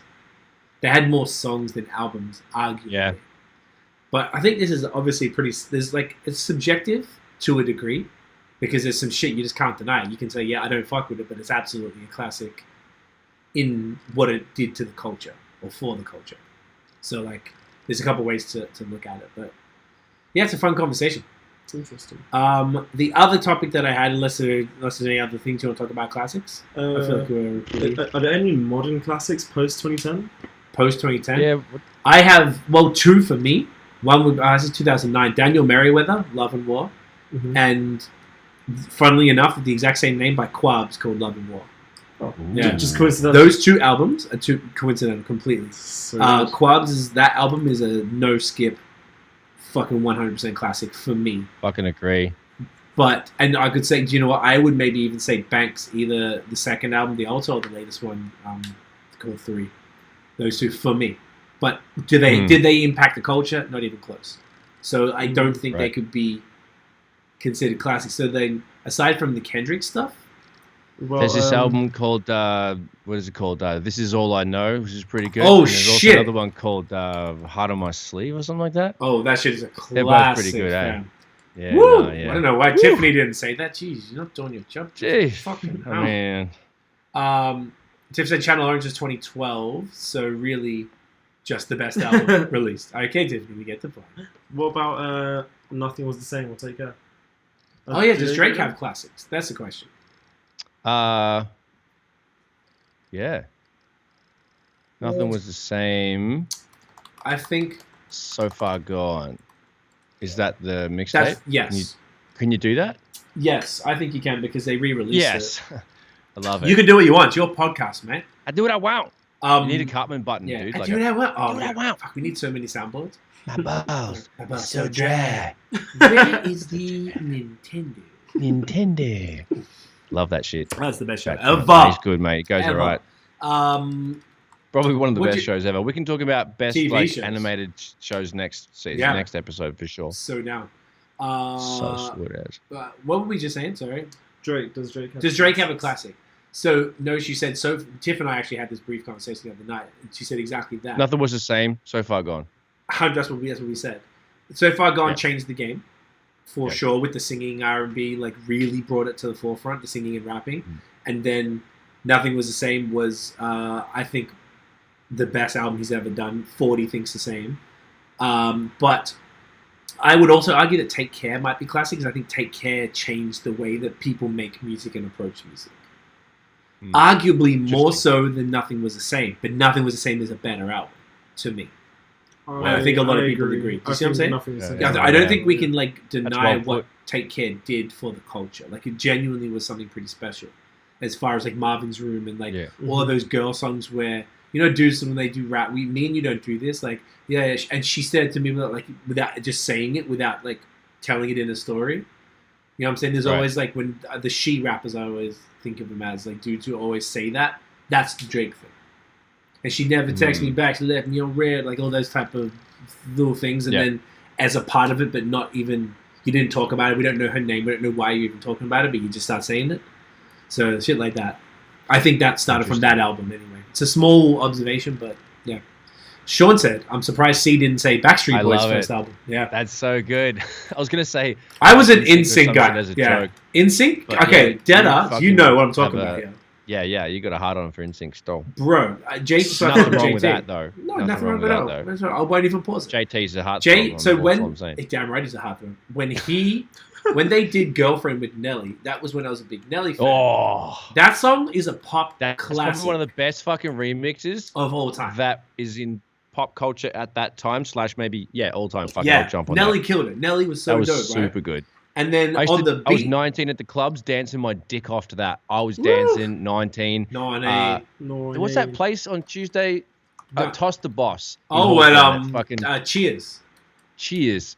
Fucking ridiculous, cunt. Toss the Boss. Yeah, I did that a few times. That shit was dangerous. Oh man, the dance room up the top, mate. I was cutting all the rugs, chatting up all the birds. It was fucking ridiculous. That song got me jamming. Otherwise, I wouldn't dance. You know how we do it. Gangsters don't dance with boogie. You know what I'm saying? Fucking right. What's cute? I like that. Good reference. West Side Connection. Is that album a classic? Maybe. We're Cia. Now that album, with Double C in a Mad Circle, Curb Serving, to me, the only songs I really skip are the interludes. So yeah. No, the interludes are funny, but. Yeah, the grandma one. Grandma. I'm out. 5,000. Yeah. I never really understood. I never really understood all that shit. But like, West Up is one of the greatest songs of all time. Yeah, West Up's amazing. Front, back, side to side. It's crazy. We can rap the whole fucking thing right now. I was thinking about the Cubes verse the other day. I love it. Like, apparently, it's also side note. It's Nelly's birthday today. No, shouts to Nelly. What's his real name? There you go. What's his real name? What's your call him? I don't fucking know. Anyway, so NSYNC. Cornell. I like it. Obsolete British names. That's amazing. When then they dropped the Girlfriend single, the B-side was Gone. And when I heard Gone, I was like, fuck off, Justin. Right. It was amazing. I was like, oh, this motherfucker's a star, bro. Like, NSYNC was backing fucking singers and shit. It was wild. So, like, that's when... And then Justified came out, like, a year later. So, like, it set him up. That song was just so perfect to me. Tiff says Nothing Was the Same. He's pretty flawless. Yeah, I agree. What about J. Cole, Born Sinner? Oh, that's up there in the modern classic conversation for sure. Yeah. I can't even think. Not many skips, if any, there. No. Born Sinner was crazy. I don't think TDE has any other classics in their repertoire aside from the two Kendricks. Section 80. Section 80 had incredible stuff, but I don't think. I don't know if it is as impactful as his next two albums, and like I think it's just dope for the culture. Like it's cool, but didn't change things. People actually would say Rocky. People would say Long Live ASAP. Long Live ASAP. Sorry. That album, I saw people say that. It came out like yesterday in 2011. Oh yesterday, yeah, I remember. Yeah, I saw it. Man's tweeting on Twitter. So that's crazy. That's possibility in the conversation. People I had say, Goldie and fucking what was the first thing? I'll be that pretty motherfucker. All of what I'm rapping. I forgot what it's called. But I know what you're on about. Yeah, I love Rocky. He's a sick one. People would say, yeah, same. Yeah. Really would. Really would. It'd be fun. The Weeknd trilogy. Oh, the Weeknd trilogy? Yeah, that's a modern classic for sure. Definitely. For sure, that's in the conversation. Jay-Z, Kanye. Jay-Z, Watch the Throne? I'd say Watch the Throne is up in there. What year was that? 2011, 2012? This came out in 2011. 2011. Okay. Sean says Aqua definitely has a classic album or a classic song, Barbie Girl. Jesus Christ, Sean. Jesus. This is going to the gutter real quick, mate. Goodness. Yeah. Oh, people put Frank Ocean Blonde. Yeah, I didn't really bangs with Blonde. I think a lot of people... That one there is also takes time. Yeah, I think it's a grower, so that's why. And 100%. his first one did, so I need to go back to it. Like, I didn't like it at all when I first listened to it, and now I bangs with it. You bang with it? Okay, I'll give it another crack. And my Beautiful Dark Twisted Fantasy is number one. That's number one on this list, yeah. I think that's the best album of the last 10 years. Of the modern era, yeah. Of the modern era. Definitely. In the last 20 years, post-millennium, I think that's the best album of that time. It's fucking genius. We'll listen to some of the songs the other day. It's fucking so good. Insane. Yeah, when it comes on the old shuffle, on the old iTunes there. You ain't turning that off. Big fan. Yeah. We had another topic, but I'm going to say that to next week because this classic one was good, and we have a lot of music, so I'm like, all right, we're already an hour in, so... so you did your gab time already. Boom. I think we should move to Dan's UK corner, innit? In it. We need give that an air horn real quick then, since we're doing it. In it. All that and all that. Cups of tea and all that. Queen and all this. All this and that. Squids, innit? Squids, innit? Alright. Run Ghetts released a song called Where's Ghetts? Where was he? Where was Ghetts? He was in a video. But I don't know where else he's been because he doesn't really release music that much anymore. That's probably why you say Where's Ghetts. Yeah, because I'm pretty sure people consider him as one of the UK goats in the scene anyway. And obviously he just doesn't release music like that. Kind of like how Wiley is considered to be like the godfather of grime. Right. But he just doesn't release music ever. Like he never. But this song was decent. I fucks with Ghetts. I think he's a sick rapper. Right. Like he's really like big in the UK scene and he's done so much for it. And like every rap song he makes, same flow. He basically it's so weird the way he raps it. It's like he's asking you a question every single time.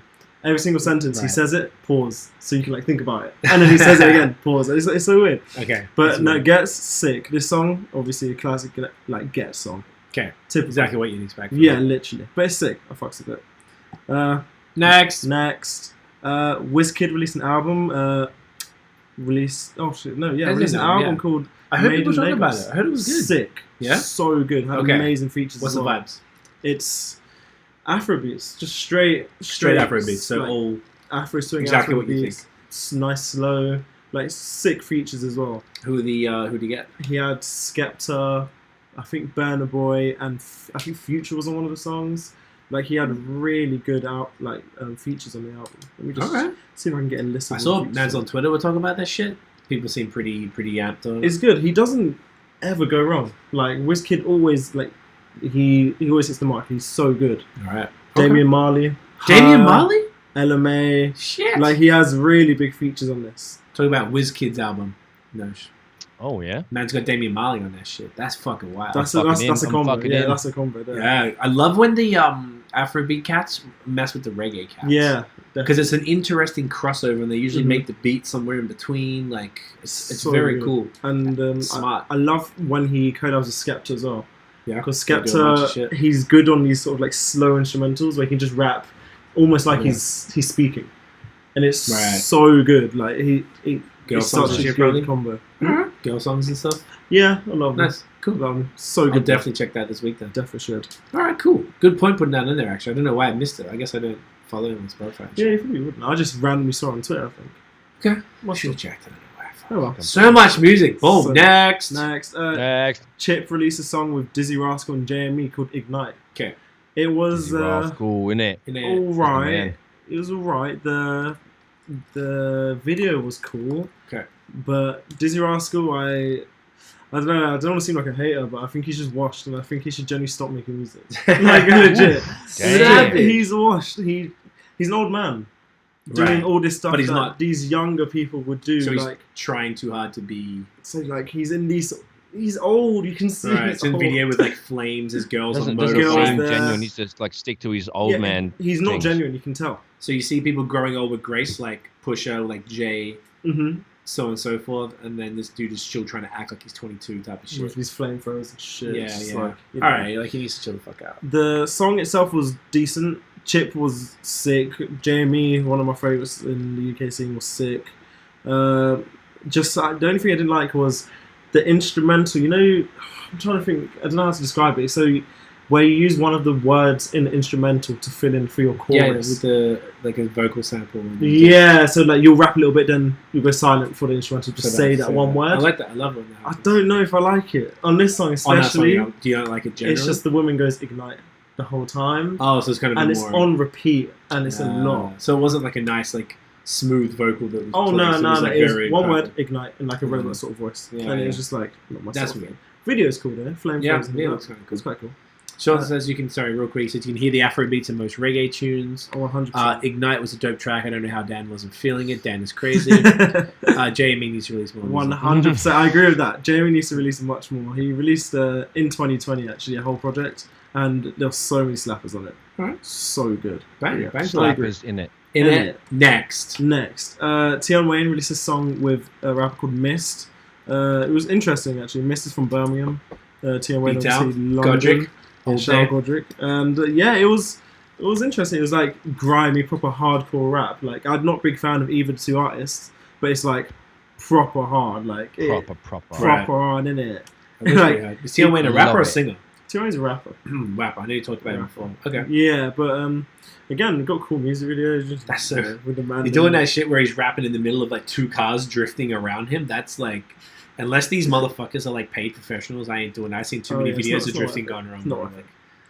That ain't worth it. Guns and shit in this video. It's like, fucking, they got 3 cars and mans with guns everywhere. Jesus fucking Christ! But these guys are pretty big in the UK, so they definitely have some. They would have the budget to do it right. Yeah, like you wouldn't want to do that on a low budget. Because this isn't even like look how many cars there are in this one shot. You'll see there's like nothing. So there's the bikes there. There's a lot of people in the middle of the pandemic. And then like 2, 3, like they just. Oh fuck! There's so many. There's a lot of We can get dizzy. Shit. But no, it was sick. It's proper hyped up, proper grimy. It looks cool. It's cool. It was sick. Like it's proper high tempo. All that smoke everywhere. It's what the video. You can tell what type of song it is. It's not cool melodic. It's like it's like hardcore sort of, dick. Basically. Right. But it's sick. I fucks with it. Good song. Bang that. Boom. Banger. Next. Michael Dapper released a song called Chicken Shop Freestyle. Okay. So under Michael Dapper. Under Michael Dapper. Is he in the chicken shop? Do you know what it is? I think he is. Because the video, I bet you he's fucking just standing there rapping in the chicken shop looking. He better. So he's in the there you go. So he's not on the table for that. Yeah, right. Do you know who this guy is in this video? No. He's a big.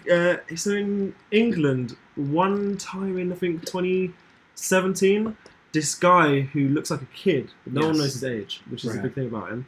He released a video of him going to many different chicken and chip takeouts and reviewing them. Oh, I've seen that. You've seen that? I've seen that. And this is the guy, and Big Shaq.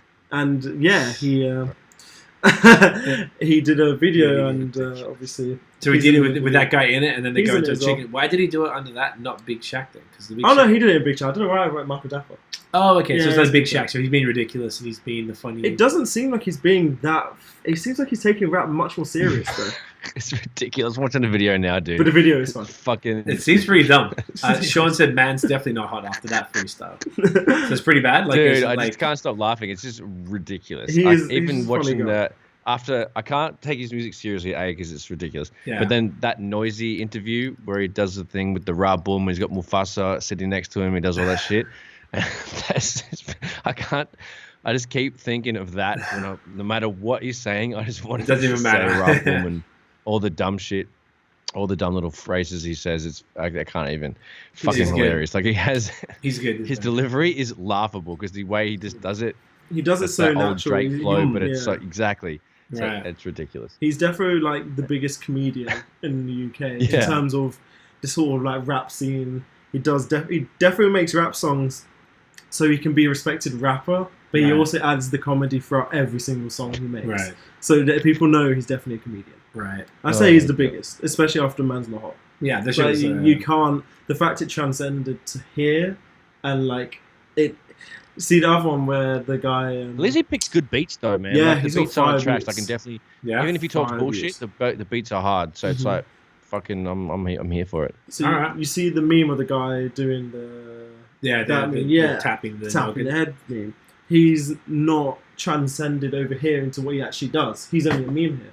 Right. So, but in the UK, he's a comedian, or once was. I saw a video with him the other day. Now he's more of an actor, more of a serious actor. He's like thick and stuff. But then Michael Dapper, people know him here as a comedian rapper, just as much as they do in the UK. Correct. He was exploited well. Done like so well for himself. He's so sick to see. Alpacas and shit. Yeah, just doing his own thing, you know. Yeah, Alpacas Are Gangsta, bro. Fucking hard. That's a good episode name. Is that a good episode name? Alpacas Are Gangsta. They came to my university once. Alpacas are pretty gangsta. Alpacas. Are they cool? They're cool. Fundamental shit talks. It's pretty decent. I feel like we gotta write down. I went to an alpaca farm, Tiffany did, in Colorado, in a fucking wine area. It was pretty G. Sick. Yeah, they just like nothing. What sound does an alpaca make, Craig? Okay, real question. What sound does a giraffe make? What sound does a giraffe? What sound does a giraffe make? No, I need y'all to know. That is a good what sound does it make? I don't know. Yeah, as it tells. We have a theory. I don't know why. I think one time we were like, tell everyone, please do why? it. I don't know. We thought it was like, and his name was Herbert. It was like giraffe looked like a Herbert. Herbert. Herbert. I can see that with the long neck. Yeah, the big motherfucking neck, and just like, what other noise would they make? You're fucked. That's ridiculous. Shout out to Sean. That's Sean. He knows. He knows what the sound of fucking Sean. Sean, you're. If anyone knows, I'd love to fucking send me a link. Yeah, like honestly, you should just Google that, Dan. Let me check it. What sound does a giraffe make? Fuck the UK comment. Just fucking ask. Oh, they've got animal sounds in Google. Oh my god, okay, turn that up so we can put it so everyone can hear it. Yeah, oh, you got ours. Oh, you can pause it for a second. Here we go. Mate, we're gonna find out how you guys feeling about finding out what noise a giraffe is. This is groundbreaking, dude. I think we're gonna get guesses. I feel like we're gonna get a Pulitzer Prize for this fucking journalism right here, mate. Buffalo, camel, Komodo dragon. Oh my god! What noises? What? Okay, so this is a giraffe. What is a fucking giraffe eating? Wow, that was the biggest letdown in history. That is terrible. Wait, wow, that's not their fucking noise. He was just just chewing on leaves, mate. Yeah, get like a fucking... There's a descriptive one here. Oh. It says they don't oink, moot, or roar, but new research suggests giraffes do actually make a hum sound. So it's like... me.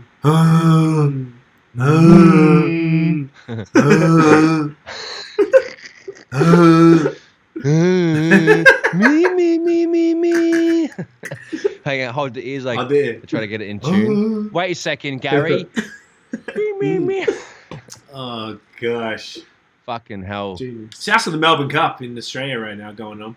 Oh my god, can we do this? Do you want to read it out? Okay, I know we keep distracting from it, so No sent me this thing earlier. Our favourite Aussie comedian. Oh my god, I'm gonna die. He made... Alex Shooter Williamson. Yes, he made He's on Instagram, Shooter Williamson. Go follow him, please. He's the funniest guy of all time. It's ridiculous. So no, I mean, I'm going to let you say, but basically, it's the Melbourne Cup. It's a horse race. It's arguably the most famous horse race in the world. They actually shut the country. One of the top 5 richest and most popular horse races in the world. Yeah, if I'm not, then they actually shut. It's a public holiday for the whole country. It's crazy. Yeah, everyone gets fucking shit faced. Tuesday off work. They used to go to Flemington Raceway, and they all get in their suits and their best, and they absolutely get schnitzel pipped. Have you ever been? All the birds. No. I went to the Spring Carnival. I went to Derby Day. I've gone to meet up with cunts there, and then we went somewhere else because I was like not about that life. I was not. I drove. I decided to drive that day because I was just like, I don't want to deal with these. Oh my god! No, that would have been a bad idea because No, but I wasn't drinking because I didn't want to drink. They were pouring that fucking champagne into Sprite bottles so they could sneak it in and stuff. They were getting fucked from like 9 a.m. I'm like, I'm not about day drinking. Nah, because like you're drinking champers in the sun. Oh, it's just a headache in a bottle, mate. It's like, 30 degrees, let's say? Probably. 25 to 30 degrees, which is lovely. But drinking champagne and shitty, sugary, cheap box goon wine, that birds sneak in their box or whatever. And wow, it's not a good recipe for people that don't care about eating it. And they get these drunken girls on the grass just fucking frolicking around. Right. All these drunken assholes on coke fucking trying to pick up your missus. It's like, no way. So anyway, he made a call sheet. I never went. Oh yeah, you didn't miss out on shit. But so this dude made a call sheet with fake names for the horses because horses have pretty funny names. So you could just we want him like they're so funny. We'd want him to like read them out. You know how a horse commentator was. Oh, you know? Okay. And call the race. Call the race. Like, so I know. read out the names of them at least, just because the names are funny alone, and then we'll come back to the rappers. It's ridiculous. I'll try my best to not laugh. So there's 15 horses, so bear with me. The first one's called Shit the Bed. There's Avocado. Drugs on Tick. Which means free drugs. No, it means they'll give it to you now and you pay for it. It's like, on Tick means you pay for it. Yeah, I bought the child fairly. Oh my god. Lock, stock, two smoking cocks. Solid. Centrelink payment. See, would you care to explain? Welfare check. Clean your bong. That's a good one. Clean your bong. Always good advice. This was a shocker. Wet dream about Gary. I got my money on that for sure. This made me fucking fall off my chair when I had my coffee this morning when I saw this. What are you laughing?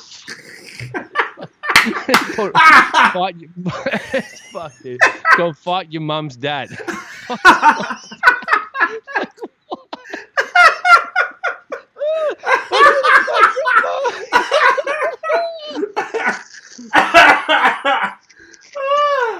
I love Grandpa. He's a mad dog. Dad, I get. Dude, oh my god! Wait, there's more. Just keep going. Okay, this is the Nate Dogg one. Smoke crack every day, followed by Seaman Surfer. Quick under the chase from Siggy Butts aplenty. Black man on the train. Racist. That's not gonna sit well. No. Genital mutilation and somebody fuck Stacy. So I reckon that is possibly the funniest fucking lineup of horse names you can ever say. Imagine if you're like, okay, here we got Shit the Bed coming around the straight. We're dreaming back, go right behind. We got somebody fuck Stacy on the inside. The rear. Clean your bong out quickly. Lock, stock, two smoking cocks out the outside. Centrelink payment gonna fuck him up. Imagine. Keep going. And Avocado comes around on a fucking quick release, and for Drugs on Tick is fucking sitting back, just fucking having smoko, and fucking bought child fairly's fucking keep it in the fence, and yeah, that'll do. That's great. Well done. And then cunts fucking. What your mum's dad comes through in a pinch. Your mum's dad. Fucking there you go, and fucking get a dog up your hunters. Get a dog up you would have been a good one. I'd definitely have a show on it. Get a dog up you. Man, I commented on his thing, like I was like, no, dude. I said, yo, cunt. Did you see it? No, I didn't see it. I don't know why it didn't come off for me. Oh, it was fucking funny. It was like a few minutes before you did yours. I said, oh no, it's not going to be easy to find. Fuck off. It should just be at the top if you did it, doesn't it? I said, yo, cunt, please do an overdub of the cup race with these names, please and thank you. Yeah. I said, yo, cunt, to get his attention. Yeah, because you could have also gone with an oi cunt, would have also been acceptable. Culturally. Well, I felt like I kept the gangster with the yo, dude. Kept it true to myself, No, I like that. Count and go, oh, who's this dickhead, And he's all right. No, he's a fucking so hopefully, right. Shooter fucking does it. Because that'll be something we can talk about on a future episode and absolutely die laughing. I wouldn't be able to say a name. Fight your mum's dad. Fuck off. Like, come on. Oh, dude. All right. Everyone that I shared this with, all the close homies, fucking all had a funny favorite and everything was different. Everyone had a different one. That was really special because everyone found their own fuck shit to laugh at. It was like, yes. That's why I think it's great. So shout to Alex Shooter Williamson, you drongo. You bloody mad dog. So sorry for interrupting your UK corner, Dan. It was worth it. It definitely was worth it. We have only two Dan. more anyway. Thank you, Dan. Next is Lowkey. Yes. I don't know if you guys know Lowkey. You might know. I think we had him on. I think he's been on this before. Like the guy from the like the superheroes. No Notion, you crazy mate. Crazy Notion. Like Thor's bro. No. No. Someone said that? It's a Royce line. Yeah, dude. Oh, okay. Come on. It seems like pretty obvious. Someone pretty crazy. Okay. Man. That's dope. Doesn't go. Anyway, go. He released a Daily Duppy. It's basically that freestyle sort of thing. Well, not freestyle, but you know. Oh, well, they do the cool microphone. They're cool, yeah, with the cool animations. Oh, the animation one, yeah. Yeah. What's a duppy again? A ghost? Yeah. Yeah. Right. So, yeah, he did this and it's sick because basically he raps about meaningful stuff, but he's a sick rapper. Like he released a Fire in the Booth like years ago, and it speaks about war crimes, everything like politics. And it's so good. Right. And he's really big in the UK. He's quite an old man. Like he's been in the rap scene for like 15 years, like so really long. Right. And like he released the ABC rap, so he does every single letter. Oh, one of those jokes. Rhymes it, but he's like the first to do that in the UK. Like Papoose. Yeah. So, like he is Elzay, so good. Elzay, true. And this Daily Duppy, obviously this guy's an old man sort of rapping, but he's so good. Like this was still sick, slapped. Like he's honestly, if anyone gets a chance, definitely check out Lowkey's Fire in the Booth. Lowkey. Yeah, so good. It's amazing. I'm gonna check it out and we'll put it in a new tab or watch it after. And it reminds me of I don't know if you guys know Akala. Akala's another UK rapper. He represents a lot of the culture. He represents black people as a whole. He speaks out for us. He's in politics now. Like he did a Fire in the Booth as well, speaking about same sort of things. Speaking about crime. Speaking about how politics is so fucked. Speaking about how the prison system's fucked. So if anyone gets a chance as well, check out Akala Fire in the Booth. It's definitely the best Fire in the Booth I've ever listened to. Alright. Definitely. Love it. So sick. Getting all the knowledge here. All the knowledge. Next, and this is the last one I listened to. Is I believe it's a group, YTBAB. Welcome to the Block. Okay, it's a drill song, and with some drill songs, it's the I'm gonna stab you. I'm gonna stab cars. Fuck this guys girl, wearing like black hoodies and potentially ski masks. You'll see. I think I've got this drill shit down. You do. I think you can make a drill song. I think I easily can. All we need to do is go to that. I'll make some beats this week. I'm actually hanging out with Sean tomorrow, so we'll make some drill beats. I'll make sure it slaps. That's the one thing. Drill beats are the best thing to come out. If you don't rap like Heady One, then we're not doing it. That's difficult. I got this Notion. The beats are the best thing to come out of drill. Yeah, true. This is just the most typical drill song as you would imagine. Okay. All these mans, chicken shop. Chicken shop. Man's in a chicken jewelry. shop. Love man's in a chicken shop. Told you, bro. Told you, fam. I want to do man's in a depanneur here. Oh, man's in a dep. Man's in a dep. I think we can do man's getting wet. Pause. Pause. But no, it's alright. It's just a very typical drill song. It's nothing that I haven't heard before. Alright. So yeah, it's not bad. Just not. No, I'm not into this typical drill. Maybe like 5-6 years ago when I was first introduced to it, but like now it's just like it's a bit boring. Yeah. So it's like everyone does it, and it's like unless you're a bit different, like Heady One, or there's a rapper called RV who does it a bit different as well. Then it's just like, I can't really listen to. But I listened to it. It was alright. Don't really have much bad to say, not really much good at the same time, to be honest. But yeah, fair. All right, that is the end. UK corner. Well done. Great work. Round of applause. Yeah. So, music time. Notion, I'll let you kick it off because you put the first batch up here. All right, mate. So it was Cali Uchis and Jhay Cortez. It was a full Spanish song called La Luz. No idea what that fucking means, but the light. There you go. Look at you, eh? Look at you. You're just look at me. I'm fucking Spanish. Yeah, it's just weird. I don't know. It's just interesting, and I always check her shit out. Sometimes I'm just like, nah. And I don't understand what's going on because man don't speak Spanish in it. But this was just a good song. I like it. I know it was just fun to check that shit out. I guess I liked the beat. I was just like, cleaning. I was just like, hey, it's kind of funky. Doing a little, it's nice and slow and dancey and sounded nice. I don't know. All right, I like it. I'll check it out. Spanish shit. If I can check her out. Fuck yeah. Next. Ratings. Spillage. Oh, what about ratings? Let's do our ratings. What are our ratings this week? Oh shit. We could do. Okay, everyone pick your rate. What would you give that one? I'll give that like a 4. Just a flat 4. What of what? Of fuck, mate. I know you're looking around. You're looking around. I got fucking no idea. I was gonna say beers. I did beers last time. What about we can give a standard rating now, and then for the next one we'll think of. What about we can do whatever. We can do plants. Plants. Because man's like plants. Yeah, no, I'm not really down for the plants one. No. Okay, fuck it. We'll just do just 4, right? All right, just 4. Right? All right, 4. Fuck. 1, 2, 3, 4. Right? 4. Next. 5. Right, next day. So yeah, the Spillage Village thing was dope. I'm copying this straight from the description. The Atlanta collective consists of Dreamville Records standouts, JID, J-I-D, and Earth Gang member. Doesn't say any. Jordan Bryant, Hollywood, JB, Benji, and Mariba. So we talked about her the other week. That one was sick. It goes for fucking a while. It's a bunch of songs, and it's just like it's like 12 people on the stage. Okay. Fucking sick. Definitely worth a watch because everyone can sing and rap, and everyone's having a nice time. So did you listen to we had the album we talked about a couple of weeks ago. It was okay. Like it's fine. It's nothing crazy. I didn't think. But I'd like to see it live. Spillage. No, I think so. Yeah, it's called Spillage, and they dropped it. I want to say like 3 weeks ago, something like that. It was about 3 weeks ago. Yeah. We talked about it, but like I didn't enjoy it. I don't really like Earth Gang too much, so they dominate. Their sound dominates this whole thing, so it's a bit much. Okay, perfect.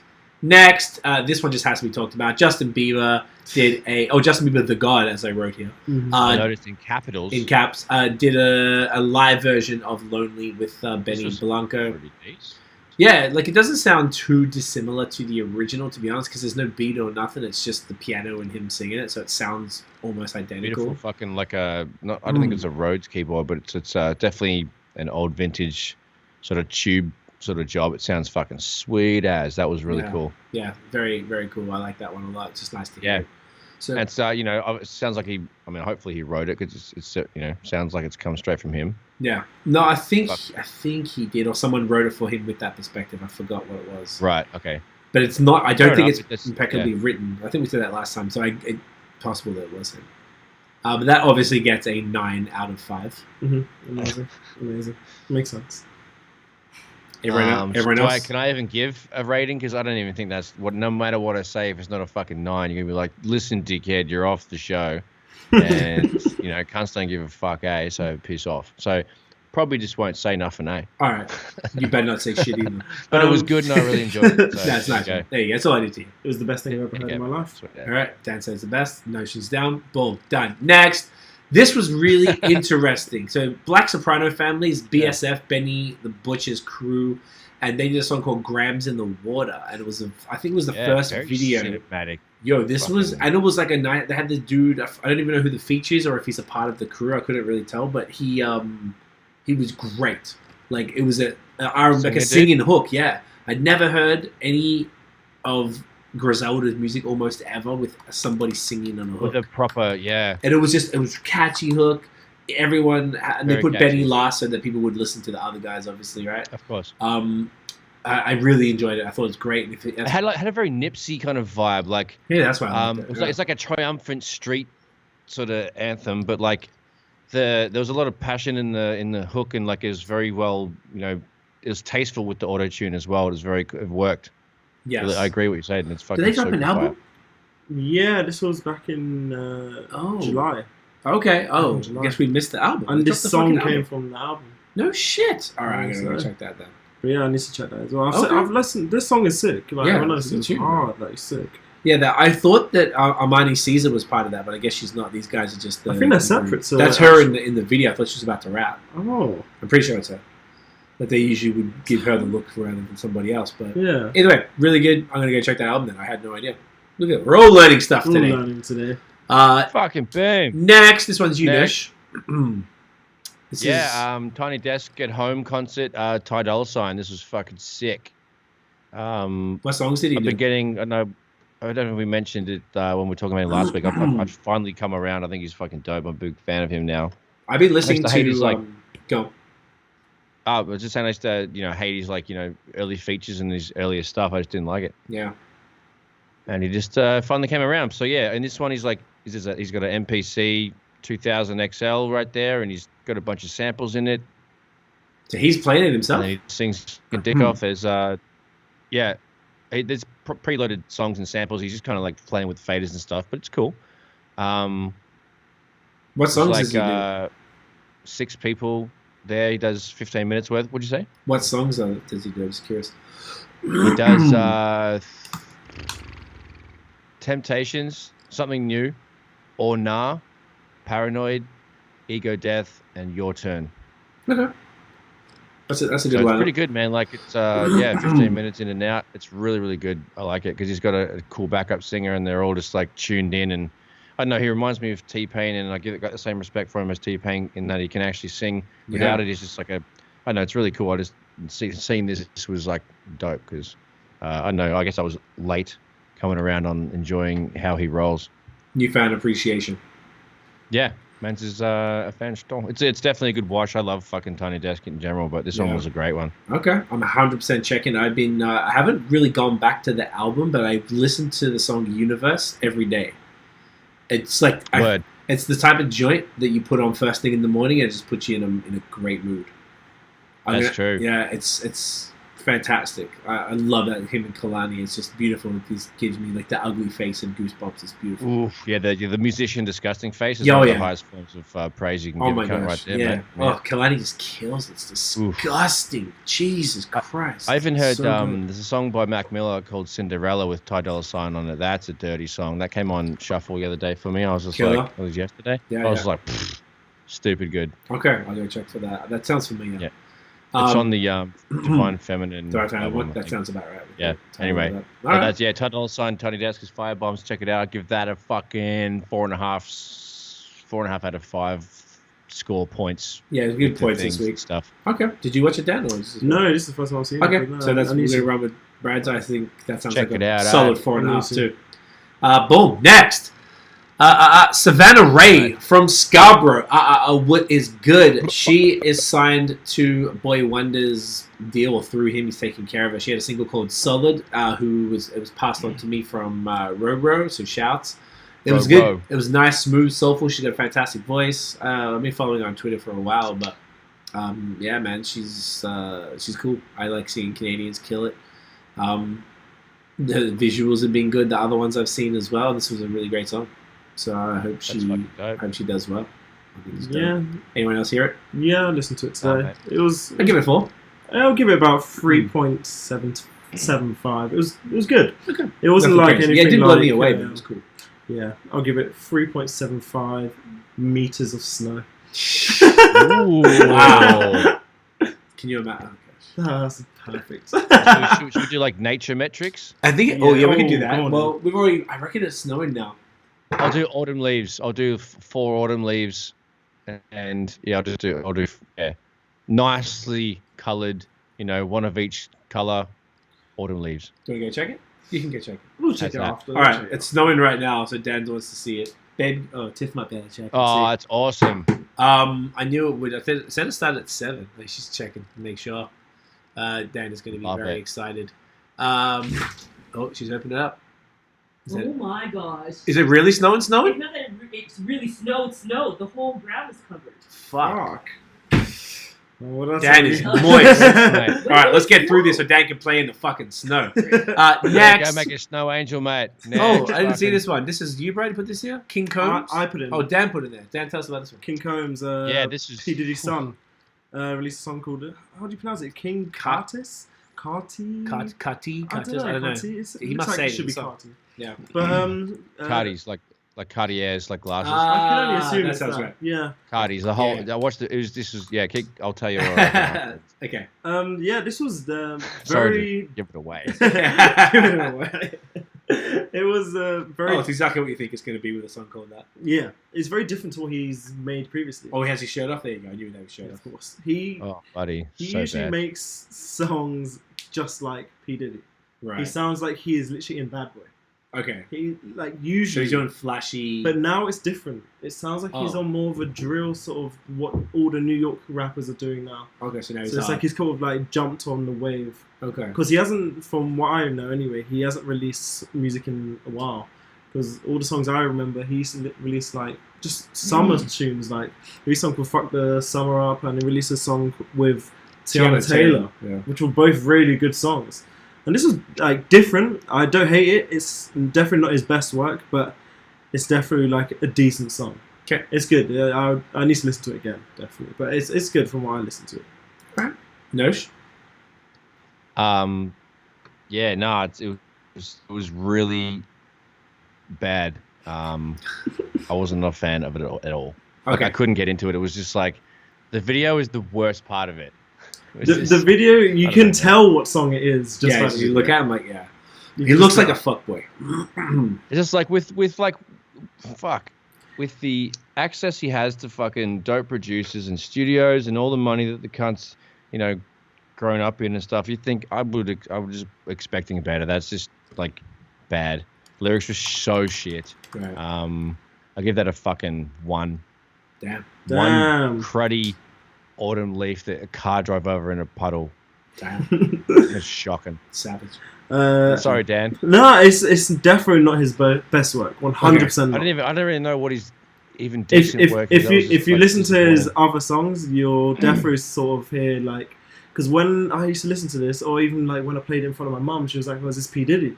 Right. So it's like actually sounds exactly like his dad. Yeah, that's probably the best part. In this like, song, who's this? It's not his. It's not up to scratch anyway. Okay. But I'd give it 3 meters of snow, which has iced over a little bit. So it's like it hurts when you fall. It kind of hurts when you fall. You don't want to fall. Another one. There's a barrier. I know the fucking vibes. I know the vibes. Alright, let's keep it moving. Next, Ariana Grande dropped her new album called Positions. The only reason I put this in was I've never listened to her music intentionally in my life, but Illmind said because it's really dope when you can start the week listening to Busta Rhymes and Ariana Grande and appreciate them both. So I was like, you know what? I'm gonna put it in. So I actually listened to it, and I would say like 50% of it slapped. I couldn't believe it. Maybe more. Dude, that's how usually her music is. I'm not even kidding. Really, eh? So I've been fronting for. And also, I like it from a mixing mastering point of view because it's really nice. This is interesting to see like production trends, the focus in the mix, and how loud things are. Like it's really interesting from that point of view. But I actually kind of liked it. Most of her shit has really, really dope or interesting production, and which will get me to listen to the song. And she can sing her fucking tits off. Yeah, so she's got a great voice. I'm always down for that. So that's I'm always a fan of her. And because it's in the pop realm, it's just important to listen to because of beats and mixing. I agree. Angles. That's a really great point. I give it a solid 4. Yeah, I give it a 4. Fucking beautiful red fucking leaves with all like a ray of sunshine shining on them. Because she's hot, that's all. Did you listen to it? No, I do want to because I've heard good things about it. Yeah, it is worth it. I kind of put it in just for the shits and giggles, same as this next one. But that was a very surprise one. Sam Smith dropped a new album called Love Goes. I listened to that today, and I was like really impressed as well. Like I expect, because he fell off that second album. Like the first album was big, sort of Adele type of ballad. This one was like, I think because I had zero expectations, and it was like, yo, this is like, it's not bad. I mean, I give it a solid 3.5. It was good. True. Just like I give it a 3. Pop ballads. I skipped through that. It was okay. It wasn't exactly that. He's definitely like super pop man. So yeah, I give him a triaz. Yeah. Triaz. Did you listen to it, Jan? I skipped through a couple songs. I didn't listen to enough to really gauge my own opinion. He's not sort of the vibe that I like to always listen to. So yeah, it's same. Listen to it one time on my ass enough. It was last on the list of all the songs that I had queued. So it was like, it got to it and it was like... You're like, I'm done. That's the thing. Whatever. So like, I got a couple songs in it, it's just typical what I thought it would sound like. Right. But then it's like, I don't know. I don't have enough to put a rating on it. That's fair. It didn't snow on that day. It didn't snow on that day, so it's snow-free. Snow-free. Sean says Ariana is paying enjoy her songs, yeah? She is paying. I really thought everyone would make fun of me like Bieber, and I was actually more embarrassed to say I listened to this than I was. Lol at Peng. That's amazing. Lol at Peng. Next, Busta Rhymes, new album, Extinction Level Event 2, Wrath of God. This is his first album in like probably a decade or some shit. I was impeccably impressed with this one. Same. Like, this sounded like Busta Rhymes from 1998. Same passion, same voice, same skill. The album was all over the fucking place. So it had the wicked Chris Rock skits that were hilarious. The intro was epic with fucking Farrakhan, and that was so cool. That was super dope. And then very just big the album. features. I'm spend some more time listening to that. It's very long. It's like 23 songs or something. Yeah, I listened to all of them as well. Like, and it had like Mariah Carey. They did a new joint, and it sounded almost exactly like the first one they did, which is funny. Like similar melodies and stuff. It's a bit strange. Right, I saw Busta on Drink Champs talking about that. Okay. No, was it Janet? Actually, it would have been Janet. The Janet collabs back in the day. Anyway, that's a good episode of Drink Champs, because you know how that gets a little obnoxious sometimes with like 18,000 cunts yelling at the same time. And Nori's with the sloppy. air horns. Yeah, Nori's is too sloppy. Nori's a sloppy man, a sloppy host, but he's better than me. But anyway, fucking, that's a good episode to watch, mate, you know? Yeah, I'll check for that for sure. But no, really impressed with the album overall, man. It's happy to see Busta back.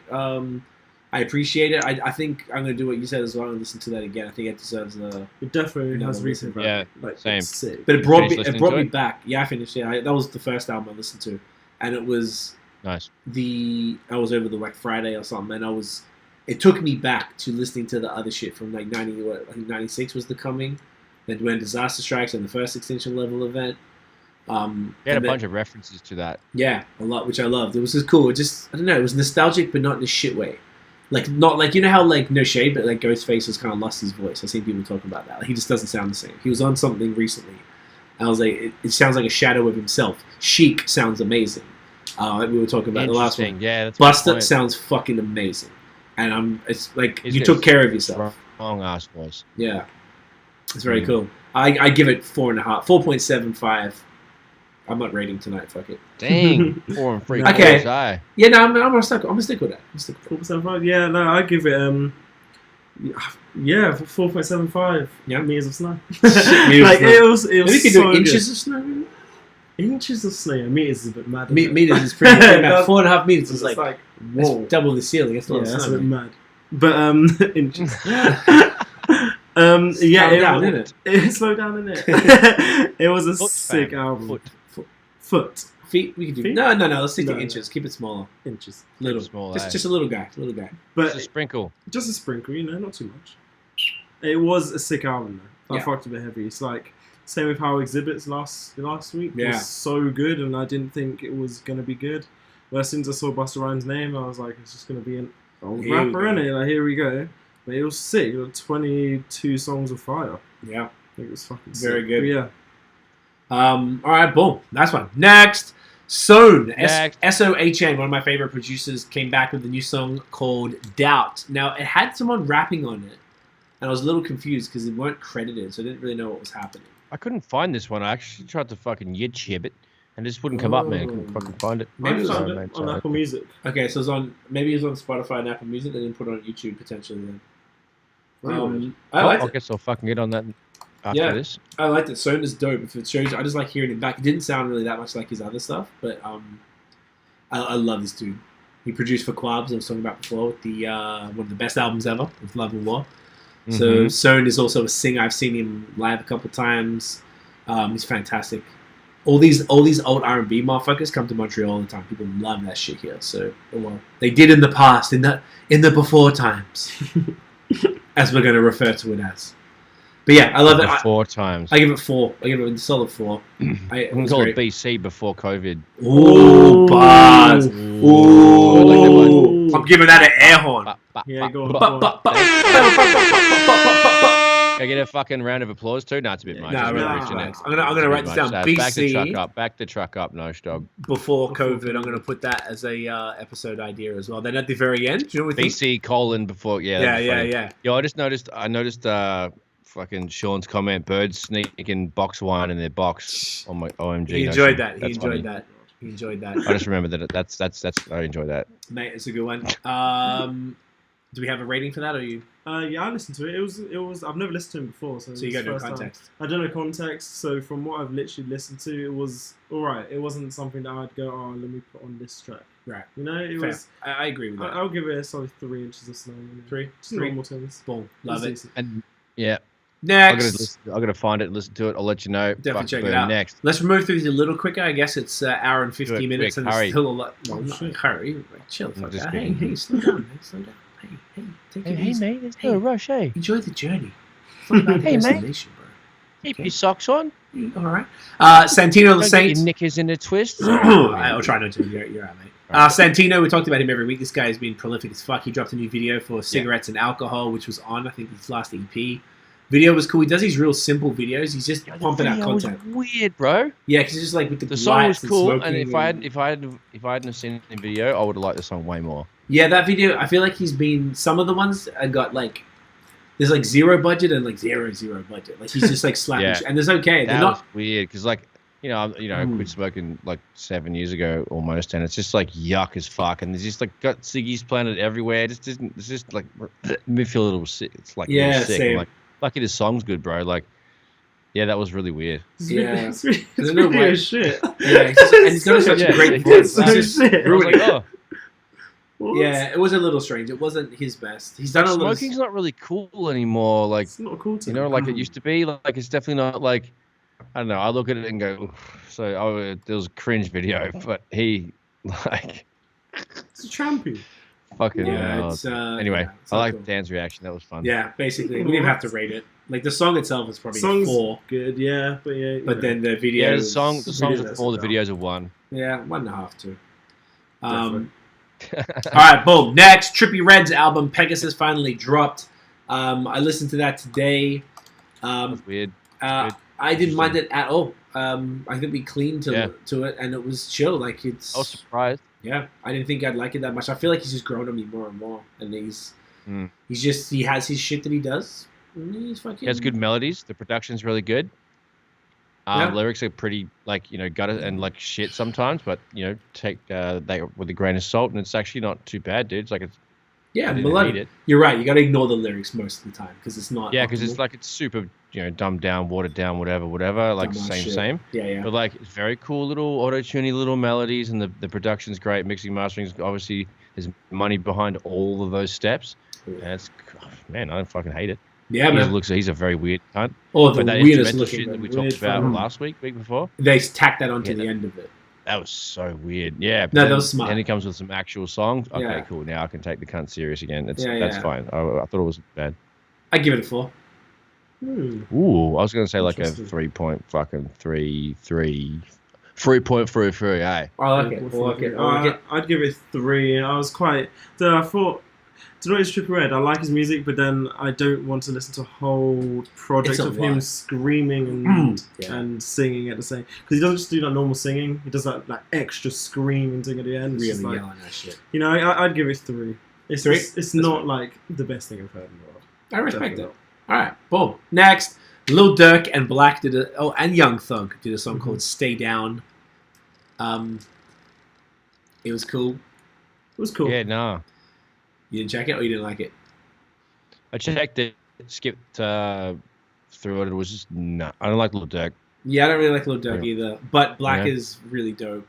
Black is dope. And Young Thug is like interesting all the time. He's passable occasionally, and it's usually but not my cup of tea. But that was a weird one, but it was all right. Yeah, that's a bit strange. It was all right. Yeah, average. Nothing. I even really couldn't be bothered rating it. It's not shit. It's just not that good. Yeah, that's fine. It's sort of like so blurred. There's no point even rating it. Yeah. Next, All Day from Australia did a song called "After All This Time." I always liked him. It was always like a guilty pleasure kind of. He does like poppy, really good sing-songy rap melodies, and I just like the way that he raps. And then he just kind of went a bit weird recently. And then this one comes out, and I was like, this is an indie rock song. This is not hip hop in any very shape or weird. form. Very, he was always weird. pop rap, and this is just straight indie rock. It's not not even. Me off fucking. It's not weird. Music, it's left, just right, and center. Australia's. That's a whole other conversation. But their taste and their culture is so fucking local. Song, yeah, it's a weird song. Do you know that every kid, every boy down there in Australia has a mullet right now? A mullet? That's popping. Why? Did I tell you this? Why? Oh, okay. So I was talking to our cousin Daniel. Shouts to Dan. And shout out to Dan. Dan is like older than me, so he's got 3 kids. He's in touch with the kids. He knows what's pop. Well, he keeps his hands to himself. The youngins. In touch with them. He has a 15-year-old, like a 12-year-old, and like an 8-year-old. The 15-year-old, the 2 boys, the 2 oldest boys, they have full-on mullets. And I was talking to him. I was like, his kid's got funny names. I was like, yo, is Hugo? His name's Hugo. Like, does he have a fucking mullet? He's like, yo, Hugo, come here. Show him. Like, I was like, bro, like, why? And he's like, look up this dude Bailey Smith, and he plays for the Western Bulldogs, football player. Oh god. And he's the most popular guy, and all the chicks love mullets. So they all have it. And I've seen cunts on Twitter talk about it. Dude. So it's like 1988 again, but not ironic. Bro, it's so weird. Yeah, it's coming back like yo-yos, weird. dude. Everything is coming back. So all the kids wear mullets. That's what I'm saying. All the chicks, like, that's what they want. Happy pants Why? and mullets, yo-yos, pogs. We're all coming back. Nah, fuck with that, man. It's chill. Fucking Weird. Why are we saying that? Oh, anyway, the music was really weird. It's not. I'm not going to rate it Fucking because Australia. Yeah, whatever. I don't remember it. There you go. Next. Yeah, next. Joyner Lucas. That's the other one I listened to today. Dropped an album called Evolution. I really like this. This was really good. Really good, yeah. Yeah, Joyner's great, man. Very just well put. Nice well balanced music. We've seen a lot of very well written. We've seen a lot of the videos and stuff. Everything. Yeah. The beats are always stupid. Like, I love his vocals. Whoever's doing his vocals are fucking insane. I now listen to Joyner's songs before I do mix sessions on, your stuff. For example, today I listened to that and went back to yours. Oh, I need to put some saturation. I need to it's really good, man. Like, that is huge. That's a great reference material for any engineer or mastering guy. But anyway, it's good music and it was a really cool album. I skipped through some of the songs and got to the features and shit. Didn't listen to every single joint, but it was fucking great. I give that a fucking... What do you give it, mate? 4. Fucking 4. I reckon I'm gonna give her a 4.2, eh? Nice. Bit extra. Just because I definitely want to go back and check more because I will be referencing, and that helps a lot. So it's always nice to find a new reference record because, like, I don't know, add it to the pile of things to check shit against. It's nice. I like it. Smart. Dan, thoughts? Yeah, it was good. It wasn't anything that blew me away, but it was good. They had pretty good songs. Like, definitely not stuff which I'm 100% skipping. It's like nothing which blows me away. But it was good. Like, I can't fault it. 3.75. 3.75? I think that's valid. Yeah, that's valid. Good. Bam. All right, next. I actually didn't check this. Eric Bellinger did an album called Eric B for President. I need to remember it. I didn't check it. There's too much. He's good, but he's had a bunch of singles. Yeah, this list was chunky compared to last week. Yeah, I didn't like it. You didn't like it? No, it's just, it kind of had that Trippie Redd sort of vibe where it's all so singy, and it was like, okay, I had to skip it in the end. It was just like, I don't want to hear you sing for 15 songs, like, Right. The way that's an interesting point. When you have to skip an album, it's like, it's like, it was just not my thing. I don't know. Maybe it's a personal thing, but it's not my sort of thing. Okay. Do you want to rate it or fuck that? I guess because you skipped it, so no point. Yeah, no. Yeah, fuck it. Right. No rate. Boom. Next, Freddie Gibbs, Big Sean, and Hit Boy did a single called Four Things. This is pretty cool. It was good. It was. This is dope. Yeah. I fucked a bit. Standard, what you'd expect. It sounds like a Freddie Gibbs song. Yeah, I think it is more so than a Big Sean song. It's like, what kind of Freddie Gibbs song? It's a turn-up Freddie Gibbs song. Yeah. Usually has those, like, the cruisy, like... That's true. Like crime paintings. Yeah, so it's like, it's a bouncy one. And he's, like, double time and fast rapping. Video looks like fun as hell. Yeah. Hit Boy makes dope beats. Fucking Catch Count. That's a good song right there. Yeah. Anyone have a rating? Thoughts? 3.5. 3.6. Give it 3.75. Okay, I'll give it 4. It was good. I'm a big fan of Freddie Gibbs. And Big Sean went in on this. I thought he was man. And it's good because Sean just did the album with Hit Boy too. Okay. Which is probably why that came about. I think Sean is a really good feature. Yeah, Sean is him on features than his no, actual entrance. Always got I agree. the bars, and he writes his shit. Features. Yeah, man. He's really Big dope. fan. That one's sick. I didn't see the video actually, so I need to check it. Yeah, I check it. Sean says mullets ain't it, fam. Fuck, couldn't agree more. Yeah, they are not it at all, bro. Keep it moving. Next, E40, Joyner Lucas, and T.I. did a song called "I Stand on That." This was disappointing. I thought it was good because I really don't like E40. Like, he's like, I never really bangs with him heavy back in the day, and like, he's every feature I've heard. He's always fun on features. Yeah, but it's like nursery rhymes, no shade. It's kind of like Bun B, so I can't get down with it. I respect them heavily, but I can't get down with the music. And this was kind of cool because like E40 raps fast like Joyner Lucas and did it well. And the chorus was kind of cool. Like, true, I think true. I was. It wasn't like wow, but no, it wasn't wow. It was probably like a solid 3 at best. But like, I thought it was going to be much shitter than it was. Same. So yeah, but it was good. Like they both. It's hard to tell which one is the better rapper of all 3 of them because they all kind of went in with the same flow, same tempo. Like it did it well. They all did it well, like to a decent standard anyway. So yeah, just like a decent 3. Decent 3. I feel like it's a nice solid 3. I'm happy with that. Not bad, not bad. All right, boom. Next, I checked this one today. Common's new album called A Beautiful Revolution Part 1. Nice and short and sweet. I think it was like 11 songs or something. Yeah. And it was made, I think he did it intentionally right before the election. He's been very vocal. He's been doing performances and stuff. The whole album is all about revolution and like social justice stuff and everything. Beats are great. There's this one girl who's on it a bunch and singing on a bunch of hooks. So it's not like spectacular, but it was a very timely project for someone and on brand for someone who's been talking about these issues for a long time and even more so lately with all the crazy shit. Yeah, I thought it was sick. Like, I fucked with it. It's a good message. Yeah. And it's like typical Common where it's like... Typical Common. It's literally, you could have played this 15 years ago. Yeah. And he sounds the same too. Yeah. His delivery is so good as well. Like, I rate him. Yeah. I rate him. It's a sick project. No Stiglet? I only heard like literally 2 songs, so I need to get back to it, but it was fucking sweet as. Yeah, I think you'll like it. Has been. I'd give it like a nice 4 because of the whole package, what it meant and what it, the timing and shit. Yeah, it gets a solid 4. Solid 4? It's good. Bam! Next one. This was a big collab, actually. De La Soul, Styles P, Talib Kweli, Pharaoh Monch, My Son, and Chuck D did a song called Remove 45, as in Remove Donald Trump. Once again, another, That's a lengthy song. Yeah, it's pretty long. Because they all had like full verses, like 16s at least, I think. Like, so it's a lot of people to get through. It's a lot of listening to do. It was a lot of listening. It was heavy listening. It's a heavy listening song, yeah. Yeah, it was a lot. I like the message of it. Pretty unnecessary having many people, but it was. There was definitely some standout bars in there too. It wasn't boring. It's just like it was a lot of listening to do. Lots of words flying at your face hole, and you got to fucking take it in. And it was a nice ride, but it's a lot of work. It's good times. Yeah, agreed. It was not my favorite sort of thing. It was a sick message, obviously, but it's not.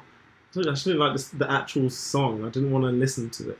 I just didn't want to listen to it. But it's a good message. That's the whole point. There's no repeat. There's no repeat value at all. It's like whatever you like, good message to help whatever you're supporting in the election. But it's like I just don't like the actual song itself. But it is what it is. That's fair. Yeah, it's like a 2.5, 3. Yeah, literally a 2.5. Yeah.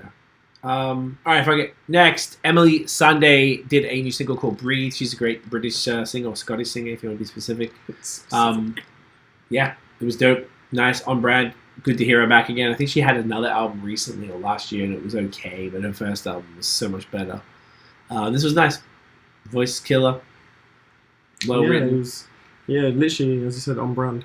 Yeah. It was Emily Sunday. Like, you could have played any other Emily Sunday song and it would have just sounded like this. Yeah. So it's good. You can't really hate her for it. It's decent. Yeah. Not too bad. Solid 3. Solid 3? Yeah, I agree. 3.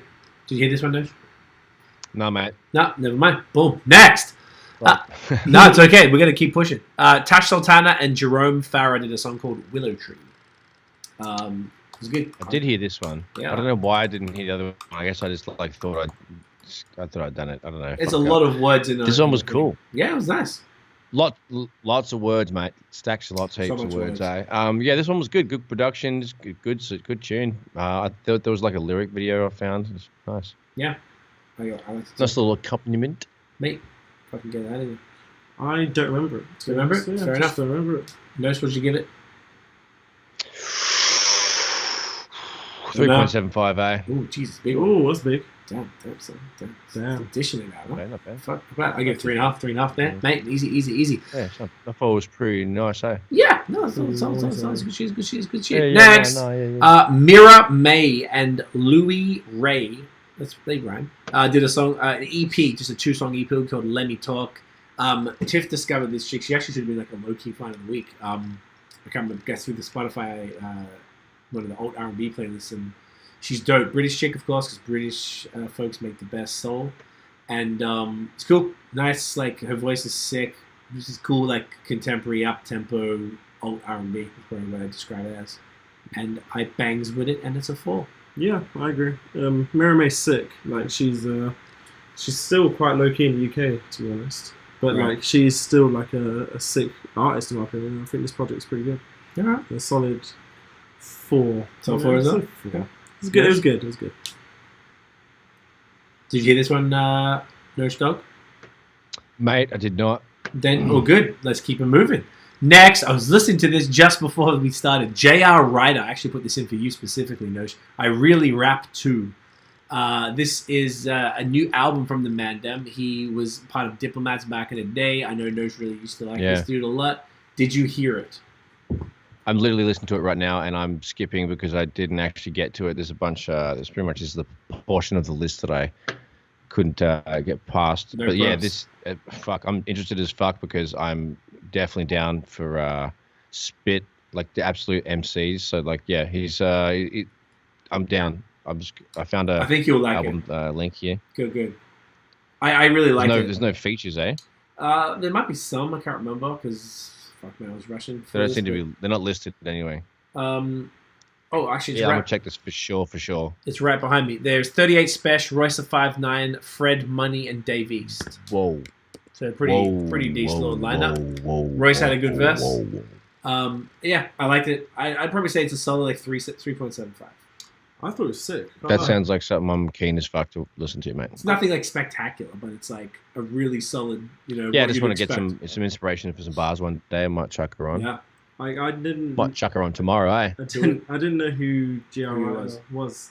And I listened to it and I was like, whoa, this is like hard. Like I thought this album this LP was well sick. hard. It was well hard. But yeah, I'd give that like 4.5. Like it was good. Wow. Maybe out of like that's the why, shock that's why I want to factor. come back to it. That's why I want to come back. I know it's fucking bombs. That's have true. some shit. Yeah, man. I guess it's the point. Like Daniel's saying that like it's you didn't expect it to be good. And it was so good. You're like, oh, what the fuck happened here? Like, I didn't want to skip any of the songs. Like, it was hard. All right. I like that. That's really cool. I'm excited. Yeah, you should be. Fucking boom. Next, Vivian Green, new single, Where You Are. I liked it. I don't remember it super fully, but I know it was nice because she's cool. She's good. Very soulful. Yeah. Soulful R&B shit. Smooth. Right. Yeah, it was good. Like I sold 3.5. Yeah, literally same as me. It was good. It was good. Can't hate it. If I don't really remember it, then you can't be like that crazy. No, should hear it. No, mate. Oh, so all the rest you haven't heard? No. Oh, sick. I'm trying to scramble and click on stuff. But no problems. Don't also got to go take a quick piss. So. Go take a piss and we'll keep going. We'll just push through these. Boom. Next, Skip Marley and D-Smoke did a remix to Skip's single No Love, which I believe samples the Wu-Tang Tears same sample. This was great. These are two of Tiff's favorite artists in the one joint. I quite liked it. I'd like to see them do other music together. But this was cool. D-Smoke's verse was very welcome and sounded great on that type of beat, and their voices sounded really good together. You know what? I don't actually remember this one. I think I must have because I definitely would have checked Skip Marley, but it's like you didn't drag it. I just don't remember it. There's so much stuff, man. There's a lot to be honest. Too much. But like I can imagine. I'd assume it's sick. Yeah, you know? It's sick. Let's say 4. Easy. 4. Bam. Done. Easy. All right. Next, Rascal did a single called Culture Vulture. We love Ras. I worked with him on that album up there, on the black one there. That's all I know. He's dope. He did this new single. This features somebody else, but it wasn't like credited or something. It was a little strange. His verse was cool.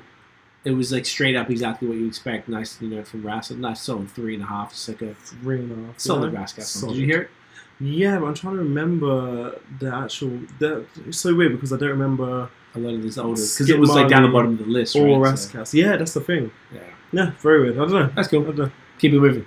Next, Young Blue and Drake did a single called Your Mind's Still. I think this Young Blue was like a singer dude or some shit. Yeah. And Drake was kind of singing. They were both singing. It was cool. It was alright. It wasn't like the best thing. I thought it would be something a little better. Yeah, definitely. It's like feature. I never heard of this Young Blue guy, and I thought maybe he could come like with some sort of rappy sort of tones or something, some sort of hip hop sort of vibe. It's like really singing. Yeah. And then obviously Drake was singing.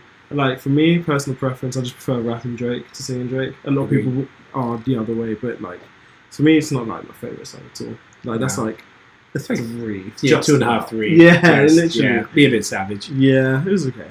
Yeah. All right, fuck it. Boom. Next, Russ, new single called "Freed Up." I heard it kind of in the background, but I don't remember it. But it sounded like every other Russ song. Rapping, singing. Singing. Yeah, it was good. It was. Did he sing it all? He did sing. He did sing it. I think this one was a little bit, but it was more. Yeah, it was a hook, but then it was more rapping throughout the whole song. But it was good. Like I kind of fucked with it. Like Russ isn't like my top artist in my opinion. I don't really listen to him a lot, but from what I've seen here in this one especially, it was good. Pretty good. Definitely good. That's like a solid 3.5. 3.5. Definitely. Nice. I'd say 3 for sure. Should you hear this one, or should I not ask you for these next few? Do you want to just jump in if you heard them? I didn't hear the Russ one, but I can definitely can tell what kind of song that was. I heard the H.E.R song because it just came on my. Well, next, H.E.R. Hold On, new song. Tell me about it. Soulful fucking little ballad, talking about holding on to a loved one, and speaking of soulful, it's sexy. She's like the best. I want to marry her, but that's pretty much it. Speaking about you. She's what? I really hope so, she's mate. Speaking about Notion. What'd you give it? Probably like a 4.5. Shit, it's big. Perfectly shaped, picturesque, postcard-worthy autumn leaves. Oh, stop it. Stop it. All right, boom. I give it 4. Give it 4. Daniel? Yeah, I'll give it a solid 4. It was a good song. So 4, good one. Yeah, I hope she has an album or something coming. That would be dope. Next, someone called Camper and Brandy did a song called Sleep. I don't specifically remember it very well, but I do remember when it came in. I was like, oh, that's Brandy. Oh, that's the Brandy song. Okay, yeah, it's cool. It was cool. I personally don't remember it. Yeah. No. That's a no. No. All right. Next. Thought you didn't say that one, mate. Cool. Next, The Alchemist did an LP called The Food Villain. I actually missed this one. Did anyone check it? I checked it. It was surprisingly sick. Weird. Weird. I can't wait to check it. I saw that it got advertised. Weird, but it was so I listened. I think this must have been the first one I listened to out of everything, and the fact I even remember this one, it was it was sick, and he had, I don't know if you call it a sample, but it was Gordon Ramsay. It was shouting at the chefs and shit. It was there's a song called the food villain. Yeah, there's a song called Lamb Sauce, and Gordon Ramsay is where's the lamb sauce? And you could hear him say that in the instrumental. It was sick. All right. I was so surprised. He was wild. Yeah, it was just weird stuff of random people, celebrities speaking about their food experiences and shit, and it just went really well. It was a really cool sort of chilled vibe. It's definitely I'm sifting through it now. That's really weird. That's cool. Weird, but it's short cool. Little blips of fucking. That's what he did with his last album too. That's kind of why I was and he must get so lit in the studio and be like, you know what? I'm gonna fuck around and do this. Yeah, he literally must hear random shit and then just puts it in. Yeah, he's pretty zany. But from what I heard, I'd definitely give it a 4.25. I was so surprised at how good it was. Shit. Well, how much I enjoyed it. I'm gonna check for sure. Then you got one? Got a link? Yeah. All right, yeah, mate, we got it. Check it this week. Almost done, y'all. Next, Mike Geronimo and Infrared did a single called Devastation. Mike Geronimo's hip hop, real hip hop. Anyone check for that? I'm trying to remember. I'm gonna check the artwork. Yeah, it's triple OG, dude. I don't really remember it super well, but I remember he sounded pretty cool, but nothing crazy. I don't remember this one, to be honest. No. No, mate. No, all right, boom, never mind. Next, S.G. Lewis and Lucky Day did a song called "Feed the Fire," and it was a full dance, EDM, It was song. What's it called? The underground rave sort of. It was EDM techno. It's kind of techno EDM sort of. No, it wasn't techno. Because techno was this really weird sound. It's not the weird sound. It's the same sort of beat. One, mate. Yeah, it's it was it had how would you describe that note? You're better at that. Is it 4 on the floor Yeah. Yeah, yeah, literally. Do you know what? That's dance music. It's straight up Chicago house. Or house, almost. It's house. It's like house, vocal house. There you go. Vocal house. Poppy. We got there. We got there. I'm listening to it right now. Sorry, I'm just. That's all right. I quite liked it because Lucky Day is so. It's okay. If I was on Googs, I'd be like, yeah, this is my sound. Yeah. I prefer it to just be a regular R&B song with Lucky Day on it, but as far as Lucky Day's the shit. God, he's good, man. Yeah, as far as that type of music goes, it was cool because he was on it. So. All right, boom, nearly done. Next, Busta Rhymes and Rick Ross did a video for Master Fard Muhammad, which is one of the singles from the Extinction Level Event 2. Yeah. I watched that earlier today or yesterday, I think it was. Mm-hmm. I liked it. It was opulent. opulent. Lots of the Nation of Islam dudes and stuff. Rick Ross did a great job. Right now. I like this a lot. I liked hearing Busta with Rick Ross. They sound great together. I think this is one of the best songs in the album. Yeah, I think it's really good. It was like, more of a Rick song. Ross vibe than a Busta Rhymes vibe. Busta Rhymes was on it. Yeah, it sounded like a Maybach Music song. Yeah. Like, it's like Rick Ross only raps on that style of beat, like luxury rap. Yeah, it's literally luxury rap. As soon as the instrumental comes on, you heard that? Oh, Rick Ross. Yeah. For sure. Like, it was sick, and it's so good how Busta like worked in it. Yeah. Like, he did sick. This is sick. Yeah, so I really liked it. Great video, great visual, great song. I can't replayed that fucking. Yes, the sample from International. They replayed that sample with a whole bunch of like saxophones and shit on it. That's a famous sample, and they replayed it. That's fucking awesome. I'm watching this right now. So it came out yesterday, the video. Then that's when I watched it yesterday. Yeah, must have. 1.55 million views. Not bad. Day, cunt. Not bad. Eh? Good on him, mate. Good on him. 2 shabs, eh? Nah, fuck. Wow, this is cool. I give that a solid 4.5. That's like 4.75. Yeah. Like it's like almost there. Like sick. So sick. Yeah, I would say the same thing. 4.5, fucking out there. Yeah, 100%. Everyone looking sharp. That's crazy. The video's sick. Yeah, it's cool video. It's disgusting. Great album. Fucking listen again.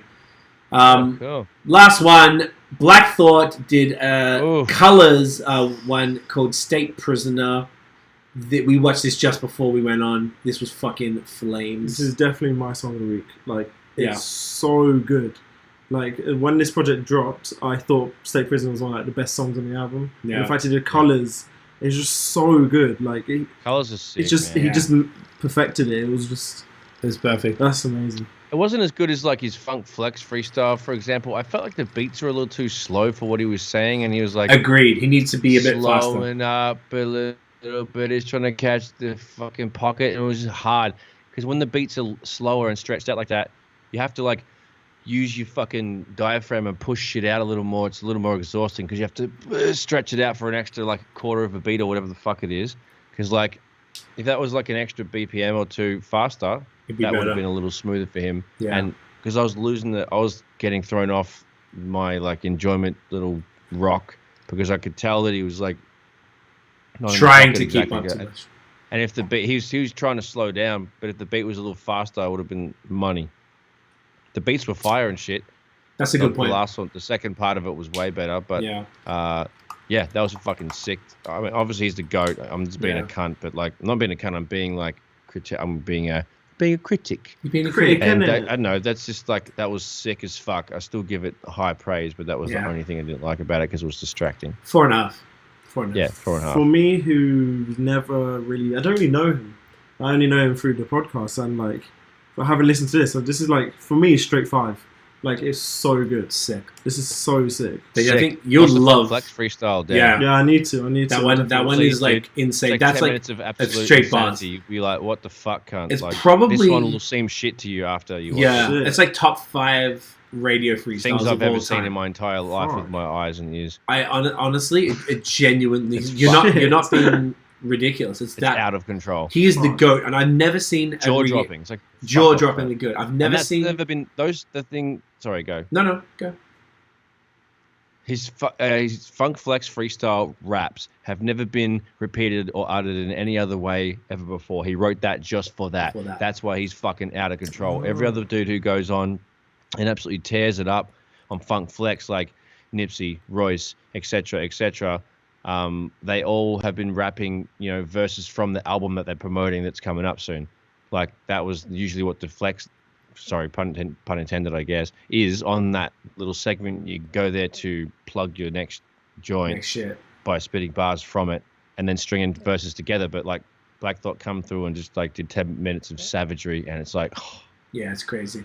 I've never seen... jaw-droppingly, like, epic. Yeah, 100%. I've never seen more people share that verse on Twitter, on Instagram, like on social period. Disgusting. And I've never seen more rappers cream, because Black Thought is, always people joke like your favorite rapper's favorite rapper. Like, yeah, that has to be Black Thought for most people. That's like that's the period in the sentence, like fucking the exclamation point at the end of the sentence. Like, check this motherfucker out. It's like if you haven't giving them daps or a chance, then now's the fucking That's the. This t-shirt. It looks like his t-shirt says goat. I think it might say goat. It does say goat. Oh my god, what a sick cunt. He knows. It's like a little kiddie right. Yeah, it's even better because it's like a little kid right. Yeah. Nice. I love that. Sean says, I really like the song Busta has with Kendrick on his new album. The sample is classic. Yeah, that was cool. Sick. Yeah, that was cool. I think that's the only Kendrick verse in like a year or two. Yeah, I was I literally listened to it. I was like, this sounds like Kendrick, and I haven't listened to it in ages. It was Kendrick. Shit, surprising. Yeah, it was great. It was so good, entertaining stuff. So it's a pretty good batch of music this last week, guys. It was good. So November, hopefully looking to a good month. Just going to do quick promo on my side. We are dropping, so D-Cypher, who's a rapper from Cambridge, Ontario, who also makes beats under the name Smokewell. So him and I got a 6-track EP dropping November 20th via AWOL and the Movement Fam. That drops then. Now, I can probably say this now because we haven't actually done it, but we're going to. So this Friday, Bandcamp are doing the waiving the Bandcamp day. They're waiving their fees. So what we're thinking of doing is putting that album out on at midnight on Bandcamp only on the Thursday, and then taking it down on midnight on the Friday to let people, if they want to purchase it early, they can buy it. And then that's a good idea, mate. Yeah, just for that 24 hours, I'm going to send an email blast out to TMF. So if you want to know if that's happening, follow us. We'll talk about where to follow us on social, or leave your email, send us your email, whatever, on DM us on Instagram or Twitter or some shit. And we'll add you to the list. So that'll be on Thursday just for that time, and then it comes out on the 20th. So that should be pretty fun. I'm excited for y'all to hear that. I guess that's pretty much it. Anything else anyone wants to mention before we do the where to follow us? No. No? Nothing? No? Oh, mate. No, I think we've covered it pretty much. Done good. It's a nice little show right there. Let's get the thumbnail. All right, I can do it. I'll just chuck me thumbs up. There we go. Get a cock up, yeah. Good? No, yeah, that's good. Where can everyone find you on? No, we're good. At Notion Baby on Instagram, Twitter, and Facebook, and at Illnote Studios on Instagram and Facebook, illnotestudios.com. Holla at your boy, mixing, mastering, production, photography, say g'day, fucking chat about the. And where can everyone find you, Dan? Instagram, Twitter, Dan Johnson. Obviously, I don't really post on there, but if you want me to post on, if you want to see me posting, see me at Superman's a Tinkle. HDFGXMING for any sort of gaming related thing. That's the only place I really post, but that's the thing. All right, see, get it. You can get me at CWFOR on Instagram and Twitter. And guys, if you enjoyed the episode, mate, smash the thumbs up, hit subscribe below, hit the notification bell, so you know when the new drops. Follow us on social media at The Movement Fam everywhere, themovementfam.com. Sign up to the mailing list via the website. We are back here at 8 p.m. Now it's back to Eastern Standard Time. Fucking no daylight savings, trash us. 8 p.m. every Monday. Bullshit. Audio drops tomorrow on the Tuesdays. Sweet. Mate, we'll be back next week. Thanks for rocking with us. Fucking get in ya. Thanks, y'all. Peace. Peace. Hey. Yeah. Yeah. Bah.